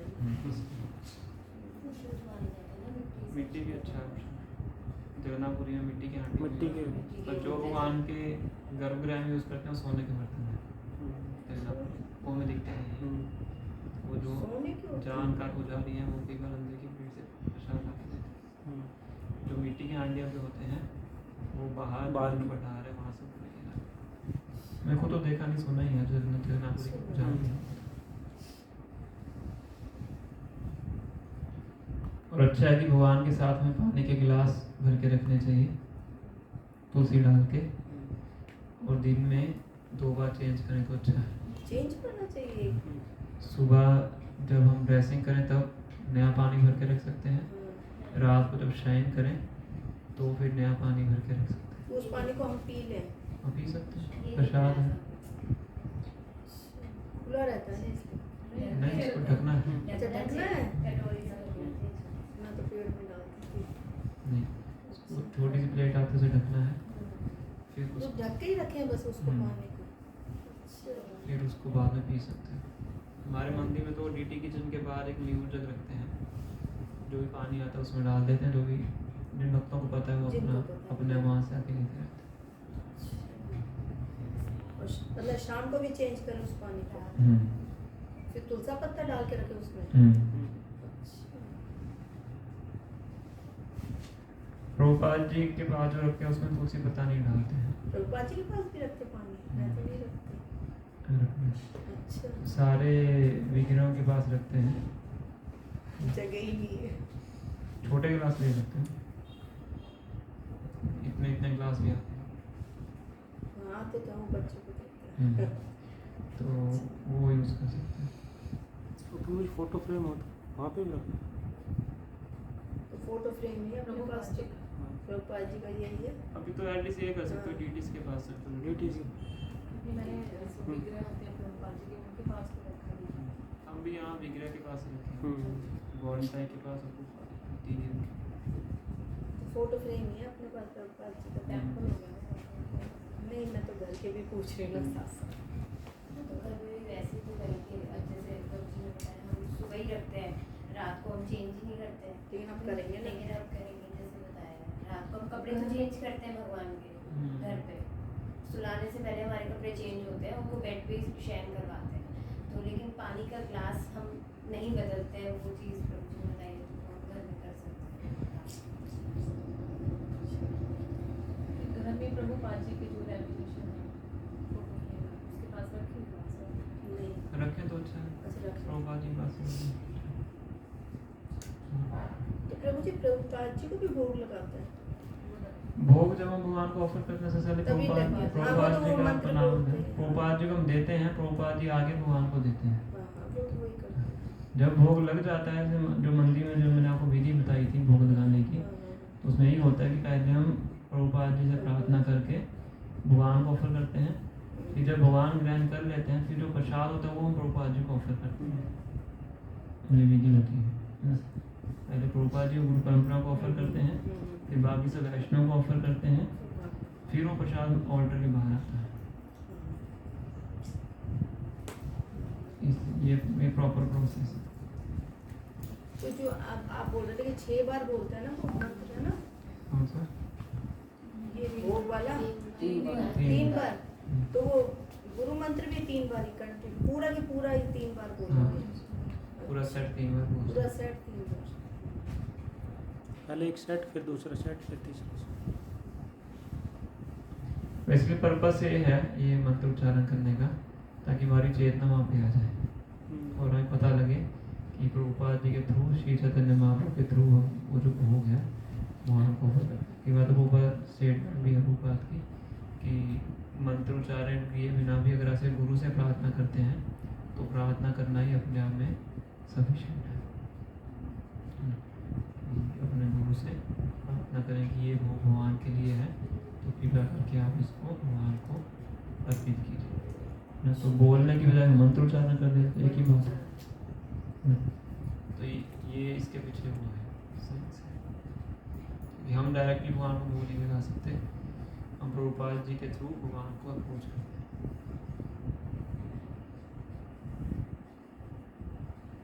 ठीक है, ठीक।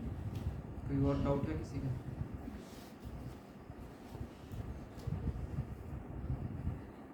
फिर लास्ट है ड्यूटी वर्शिप। मैंने यहाँ पे भेजा है आपको ग्रुप के अंदर, चार्ट है भगवान की पूजा करना। तो यहाँ पे भी कुछ IFF के डिवोटीज हैं जिनको हमने सोचा है कि भगवान की पूजा करेंगे, तो दिन में एक आरती हम क्या करेंगे। तो अभी जो हमने प्लान किया है कि शाम की संध्या आरती हम यहाँ क्या करेंगे। पहले सुबह हमने सोचा था, सुबह में एक तो समस्या थी कि शंख बजाने में पड़ोसी परेशान हो सकते हैं, और दूसरा कि यहाँ पे भारत में लोगों को भगवान की आरती अटेंड करना बहुत अच्छा लगता है। अभी यहाँ पे बहुत अच्छे काफी लोग लोग आएंगे। पूछ के आ चुके हैं, तो फिर सुबह अगर करेंगे तो बहुत से लोग नहीं आ पाएंगे, है ना। शाम को तो बेस्ट है कि शाम को गौर आरती करें। वैसे गौरताई के विग्रह हैं, गौर आरती करेंगे तो अच्छा है, तो उसी टाइम वर्शिप करें और इसी बहाने लोगों को दर्शन करने का मौका मिले। तो सबसे पहला कार्य होता है भगवान की प्लेट लगाना,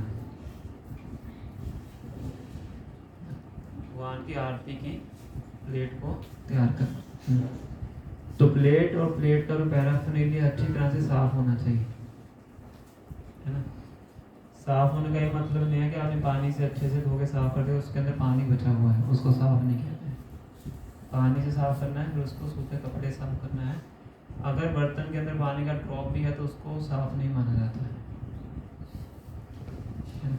अगर आप भगवान के भोग की प्लेट लगा रहे हैं या आरती की प्लेट लगा रहे हैं, उसके अंदर चाहे साफ पानी भी क्यों ना हो, अगर वो पानी गिरा हुआ है तो वो अच्छे स्टैंडर्ड की क्लीनिंग उसको नहीं माना जाता। बर्तन में पानी नहीं होना चाहिए, पूरा चमकना चाहिए, समझ। तो सबसे पहले यह है कि बर्तन अच्छे से साफ हो। और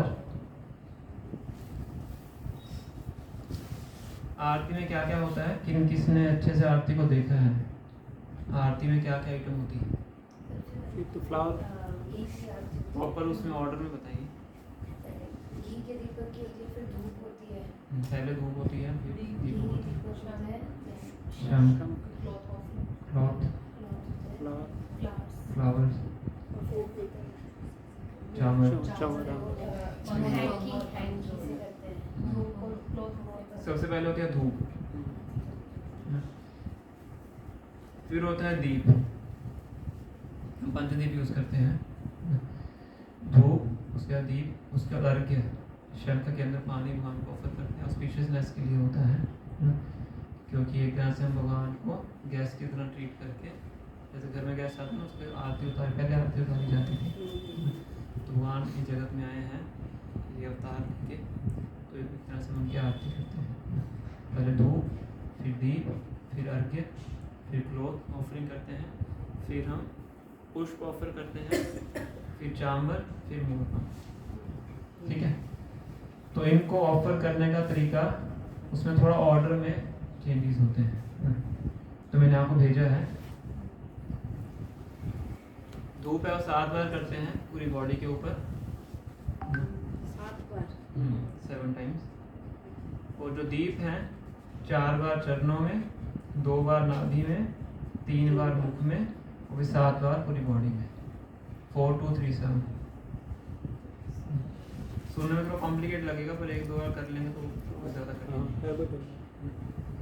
फिर अर्घ्य है 3 बार हम सर के ऊपर करते हैं, उसके बाद भी 7 बार पूरी बॉडी पे करते हैं। फिर उसमें से कुछ पानी हम जो एक लोटा रखते हैं पानी का, उसके अंदर डालते हैं। फिर नेक्स्ट ड्यूटी को करते हैं। इस तरह से हर बार करते हैं। यहाँ से पहले गोंडे को किया आपने 3 बार उनके सर के ऊपर, 7 बार पूरी बॉडी के ऊपर, फिर थोड़ा सा पानी लोटे में डालेंगे, फिर नितना को किया, फिर थोड़ा सा पानी, इस तरह से होता है। पहले उसको पानी डाल दिया, फिर एक बार ऑफर किया, मतलब फिर उसमें डाला, फिर हमारे शंख पूरा भर लेते हैं पानी से, थोड़ा थोड़ा उसमें डालते हैं। ऐसा नहीं कि बार बार भरना है, एक बार भरना है, थोड़ा उसमें। फिर वस्त्र है 7 बार, ये फूल है 7 बार पूरी बॉडी पे करते हैं, है ना। इस सभी ड्यूटी को करने का फूल हम सबके चरणों में एक एक रखते भी हैं, इस तरह से होता है। ये चामर 7 बार, ये मोरपंख 7 बार। तो सिर्फ दीप में और अर्घ्य में थोड़ा सा अंतर है। दीप में 4 2 3 7 और अर्घ्य में 3 बार सर के ऊपर भी 7 बार पूरी बॉडी। ठीक है, आइटम्स क्लियर हैं। फिर हम प्लेट लगाते हैं, सबसे पहले धूप रखनी चाहिए उसके अंदर। फिर जो दीप हैं वो हमें पहले बनाने पड़ते हैं, लगभग आधा घंटा पहले। हमारी जो बत्तियाँ होती है, आप देखें ना अलग अलग तरह अलग की, होती है। लंबी सी होती है, इतनी हाँ। इतनी लंबी बत्ती होती है। वो इसलिए बत्ती लंबी होती है कि एक तो पहले एचपी ग्रह ज़्यादा होते हैं, छोटी सी रखें तो जल जाएगी, है ना। और उसके बाद सभी ऑडियंस को, सभी वैष्णव को दिखाते हैं, है ना। तो इतनी लंबी होनी चाहिए, वो इतने लंबे समय तक चले, इसलिए उसको इतना लंबा बनाते हैं। काफी लंबी होती है। हाँ, काफ़ी लंबी, उसको बनाने का तरीका भी आपको होता है। आती है मैं थोड़ी सी बनाई तो थी, ये तो मैं सिखा सीख दूंगा। लिए तो किसी भक्त की सेवा लगाते हैं। यज्ञ वाली महाराज जी मेरे वगैरह को बहुत थे ना, इच्छा थी, उन्होंने पर बनाई नहीं थी थी। अभी बहुत नहीं इतनी लंबी वाली बर्फ बनाई थी। देखी क्या आपने? हाँ, वो पुजारी हैं हमारे मंदिर पुजारी में, जी ने बनाई थी, काफ़ी सीनियर ड्यूटी हैं। उनके साथ। आज से तो उनका जगन्नाथपुरी से है। राधिका रमन की ड्रेस मोस्टली वही करते हैं। और 3 दिन का रोस्टर बनता है हमारा, 3 दिन में 2 दिन तो निकाह होता है। पहले रोज़ होता था, फिर बाद में थोड़ा सा मैंने कहा बाकी वक्तों को भी मौका देना चाहिए। नाराज हो गए तो बहुत अच्छी ड्रेसिंग करते हैं। तो जो दीप बनाने का तरीका थोड़ा अलग होता है। तो उस दीप को पहले, जो बत्तियां होती हैं उनको पहले घी में डुबोना पड़ता है। जो पूरा घी सोख लेती हैं, फिर उनको निकाल के पंचदीप में लगाया जाता है। फिर उसको हम रेफ्रिजरेटर में रखते हैं, फिर वो पूरा जम जाती हैं। फिर बाद में जब उनको निकालते हैं, उनके मुंह के ऊपर कपूर लगाया जाता है, कपूर पाउडर करके, है ना, थोड़ा ऊपर टिक के लगाया जाता है। फिर जब आरती करते हैं, फिर उनको जलाया जाता है। तो रेफ्रिजरेटर में रखना पूरी जम जाती हैं। अगर रेफ्रिजरेटर में नहीं रखेंगे तो फिर वो अपनी प्लेस पे खड़ी नहीं रहेंगी, इधर उधर गिर जाएंगे, वो प्रॉपर लग नहीं पाएगा। जो ये है तो फिर हम कपूर क्यों लगाते हैं? जल्दी जलती वो है। आग नहीं पकड़ेगा फिर आग जल्दी नहीं। से, बत्ती मोटी होती है ना आगे से, अच्छा, मोटी वाली। वो बहुत टाइम लग जाएगा आग पकड़ने में। तो हर बार लगता है। हर बार हर बार। आरती से पहले पुजारी लगा के लेके आता है। आरती की प्लेट लगाने में कम से कम 15-20 मिनट लगते हैं। तो उसको दीप रखना है, शंख रखना है, शंख स्टैंड पे, लोटे में पानी भर के रखना है, लोटे में गंगा जल डालना होता है, गुलाब का अर्क डालना होता है। फिर उसमें वस्त्र रखना पड़ता है, चामरों ओपम तो ऑल्टर के अंदर ही होता है। फिर फूलों की प्लेट बनानी पड़ती है। फूल उसको लगाने का एक तरीका होता है। कई पुजारी आप देखो ना ऐसे ऐसे करते थे गिरते नहीं। वो गिरते नहीं, वो इस तरीके से लगाए होते हैं, वो गिरते नहीं। उसको एक तरीका होता है। तो बत्ती भी नहीं गिरती। बत्ती वो जमी होती है ना, रेफ्रिजरेटर में रखा हुआ है ना। वो दीपक सहित रखते हैं। हाँ, अच्छा। दीपक में लगा के फिर रखेंगे ना रेफ्रिजरेटर में। अच्छा। उसको उल्टा भी करोगे गिरेगी नहीं। हाँ, वो करते हैं। वो जो स्टाइल मारते रहते हैं ना ऐसे गिरते नहीं। यहाँ पे जो महाराज जी ने बनाई थी, वो प्रभु जी ने जो बना रखी थी, उनकी तो थाली में उन्होंने वाइट कलर का पता नहीं किस चीज़ से बनाया था, मुझे ऐसा लगता है छेने का बना रखा वो था। उसको पिष्ट दीप बोलते हैं और अभिषेक के लिए इस्तेमाल होता है। छेने का उन्होंने वाइट बना रखा था, उसके अंदर वो बत्ती लगा रखी थी। हम्म। बहुत सुंदर वो प्लेट अभिषेक सेट। से पहले वो बनते हैं। बहुत सुंदर प्लेट सेट। वो टाइम लगता है उसमें। हमारे से प्रभु जी गेट अपक जाता है, यूं स्टाइल मारते हैं, तो कई बार रखना है। नीचे उनकी तो स्टाइल मारने से। वो पकड़ने का स्टाइल ही उनका अलग होता है सारी चीजें। वो एक दो बार करके एक आना। हैंकी भी आगे अगर वाला उनको छोटा करते हैं ना, होता है। वस्त्र से भी करते हैं, तो उनका अलग चलता है। मैंने 2-3 बार स्टाइल मारा ना। करके आ जाता है। एक तो कुछ जैसे स्टार्ट में दीप दिखा दिया, फिर उसके बाद जैसे नरसिंह आरती होनी है, तो नरसिंह आरती में भी नरसिंह आरती में मित्र ऑफर करते हैं। मित्र होता है कोई फूल की डंडी के पीछे आपने वो कॉटन लगा, एक तरीका है होता है। यही होता है बहुत अच्छे से बनाना है, फिर वो तीसरा फूल लगा के उसके बीच में डंडी लगानी है, अलग तरीका है। और फिर शाम को गौर आरती, उसमें भी दीपक से करनी होती है गौर आरती, या बस उसमें इत्र ऑफर नहीं होता। मायापुर में क्योंकि नरसिंह देव जी का ऑर्डर ही पूरा अलग है, तो इसलिए वहाँ पे पूरी नरसिंह आरती होती है। पूरा कपूर आरती होती है। कपूर आरती मतलब कि उसमें बहुत बड़े उसमें ये कॉटन रखी जाती है घी में डुबो के, उसके ऊपर कपूर रखा रहता है, उसमें पूरी इतनी बड़ी आग लगती है ना आपने, बहुत बड़ी आग होती है और कपूर दीप होता है। और नरसिंह देव के लिए ऑफर किया जाता है। राजभोग आरती में कपूर दीप ऑफर किया जाता है।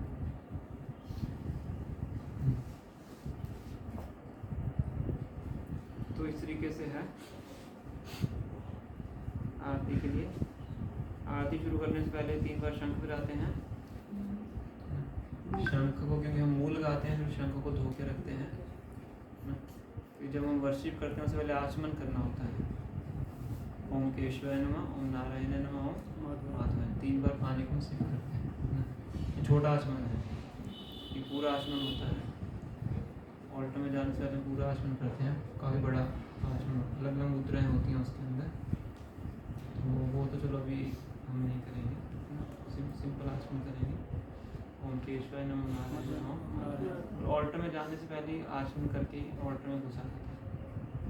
अभी वर्शिप कर रहा है, चाहे कोई ड्रेसिंग कर रहा है, आचमन करके ही अंदर रहते हैं। वो मैं आपको सिखा दूँ, प्रैक्टिकल क्लास है एक तरीके से। प्रैक्टिकल बाद में हम करेंगे, मे भी अगले हफ्ते उससे अगले हफ्ते करेंगे। तो ये तो हो गया आइटम्स।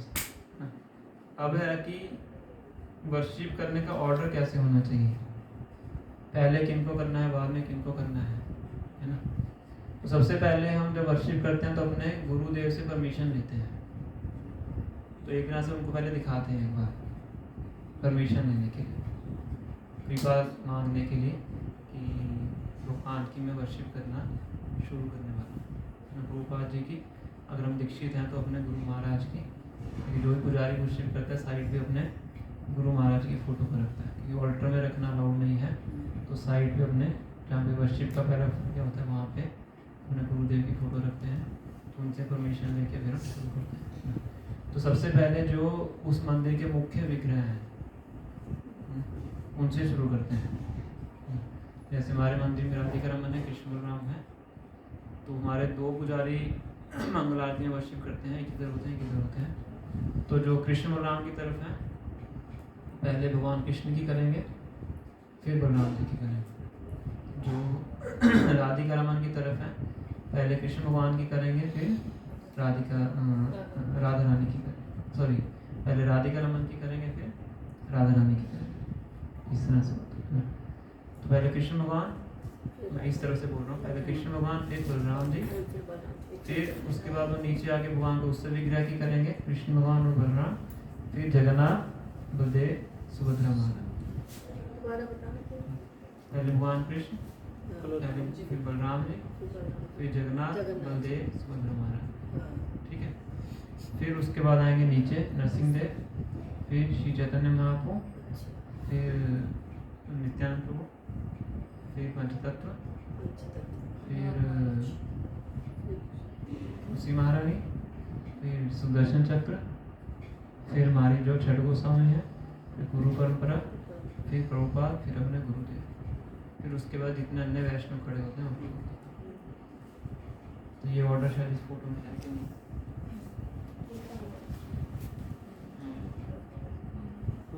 तुलसी महारानी तक है, उसके नीचे से कट गया, पेज में आ नहीं रहा। तो जी तुलसा महारानी का बीच में कैसे लेंगे? तुलसा महारानी तो अलग रहती है। बीच में कैसे लेंगे मतलब? अपने यहाँ जैसे यहीं पर ही मंदिर में समझे अपन, तो तुलसा महारानी तो अपन अलग रखते हैं ना उसमें। और तो वहाँ से दिखती तो है पहले तो फिर पहले तुलसा महारानी को उधर से अलग से फिर करेंगे। हाँ, जिस ऑर्डर में यहाँ पे लिखा हुआ ना, सुदर्शन चक्र के बाद हाँ तुलसी महारानी को दिखा। अच्छा, फिर छठ गोस्वामी। सिंपल है, पहले भगवान, फिर भगवान के भक्त। हाँ वो तो आ गया। सिंपल तरीका है हाँ समझने का। और भगवान के अंदर भी सबसे पहले भगवान का जो ओरिजिनल रूप है स्वयं भगवान श्री कृष्ण है, फिर बाद में उनके विस्तार। ये तरीका है।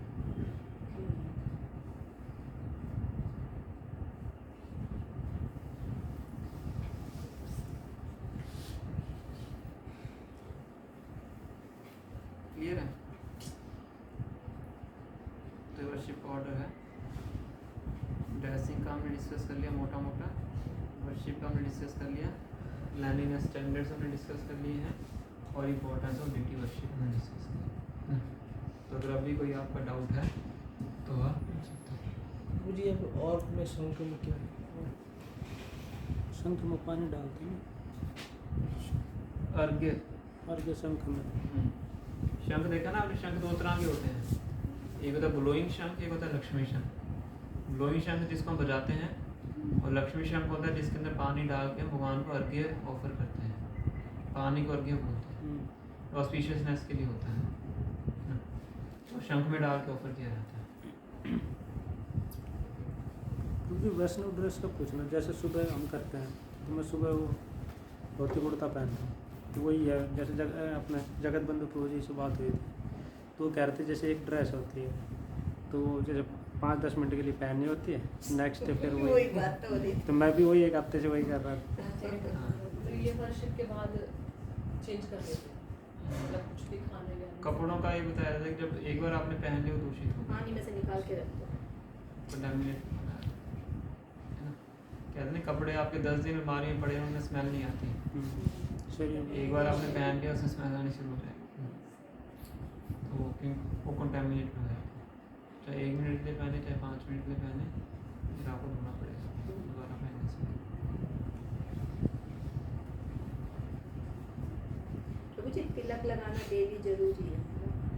तिलक तो ये तो वैष्णव का ऑर्नामेंट है। नहीं, जैसे मैं मंदिर में आती हूँ, मतलब टू बी फ्रैंक, मतलब मंदिर में आती हूँ तो लगा लेती हूँ, घर में नहीं लगाती, तो मतलब लगाना जरूरी है।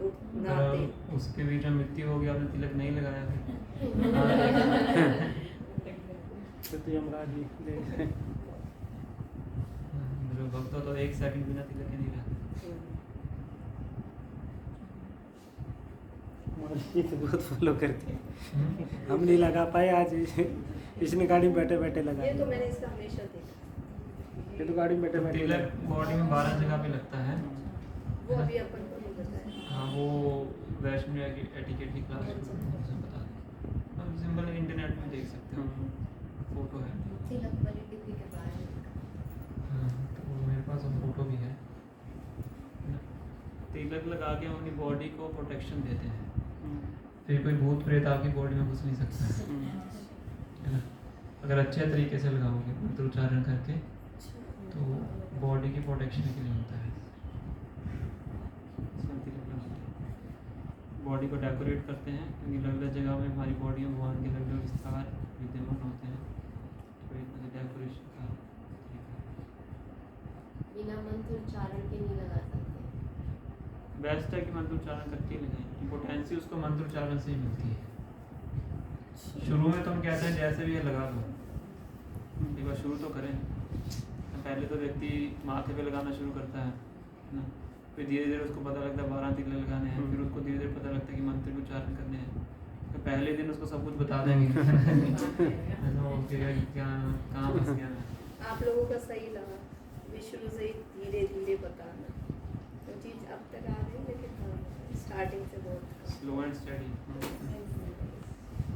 वो लंबे समय तक चलता है। लंबा जंप लगाते हैं उतना ही जल्दी से नीचे गिरते हैं, इसलिए उतना ही बताया जाता है जितना व्यक्ति डाइजेस्ट कर सके।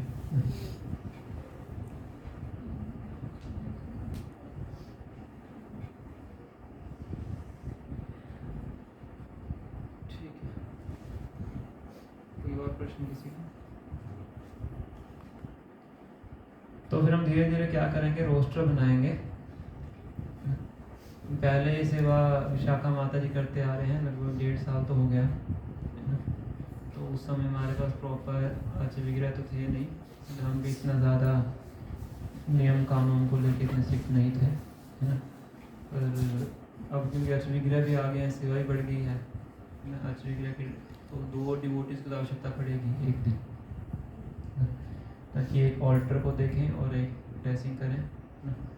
तो अगर 2 डिवोटीज़ की आवश्यकता है तो हमें एडिशनल भी 1-2 रखने पड़ेंगे कि अगर किसी दिन कोई जो भक्त हैं सेवा के लिए नहीं आ सकते, जो लोग हमने चीज़ें डिस्कस की हैं। तो इसलिए मैंने सोचा था कि 5-6 डिवोटीज़ की टीम हो। कुछ माता जी ने मुझे अप्रोच किया था कि हम करना चाहते हैं, और कुछ का मेरे दिमाग में था कि जो नियम अच्छे से फॉलो कर रहे हैं। अभी प्रधा माता जी से हमने बात की थी, कुछ नाम उन्होंने दिए थे, कुछ का भी बाद में पता लगा कि वो कहते कि हम अभी इतने स्ट्रिक्ट हैं इन चीज़ों में, तो फिर उनको हमने कहा थोड़ी देर वेट कर लीजिए।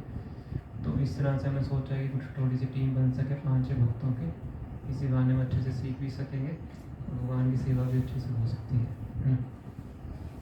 तो हमारा उद्देश्य तो है कि जितने ज़्यादा भक्त सेवा में लग सकें, इसलिए हम सेवा को छोटे छोटे पार्ट्स में डिवाइड कर देते हैं, ताकि हर किसी के पास कोई ना कोई सेवा हो।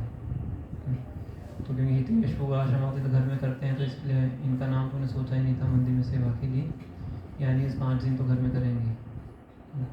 तो बाकी भक्तों का फिर हमने थोड़ी सी टीम बनाई थी। वर्शिप के लिए कुछ IVF के डिवोटीज़ को सोचा था। वर्शिप मोस्टली प्रभुजीज करते हैं, है ना। माता जी इसके ऐसे मना ही नहीं है, पर मोस्टली प्रभुजीज ही करते हैं। फॉरेन में कई जगह पे ऐसा देखा जाता है कि माता जी करती हैं, वहाँ पे डिवोटीज़ की थोड़ी कमी रहती है।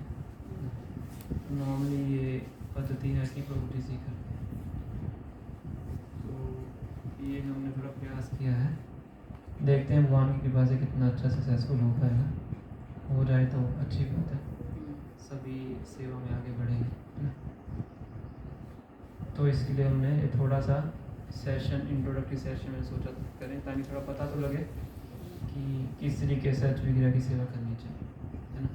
फिर अगला सेशन हम रखेंगे जिसमें आपको थोड़ा सा मैं आपको ड्रेसिंग करके दिखा सकता हूँ, है ना, ताकि थोड़ा सा आपको उसमें आइडिया लग सके।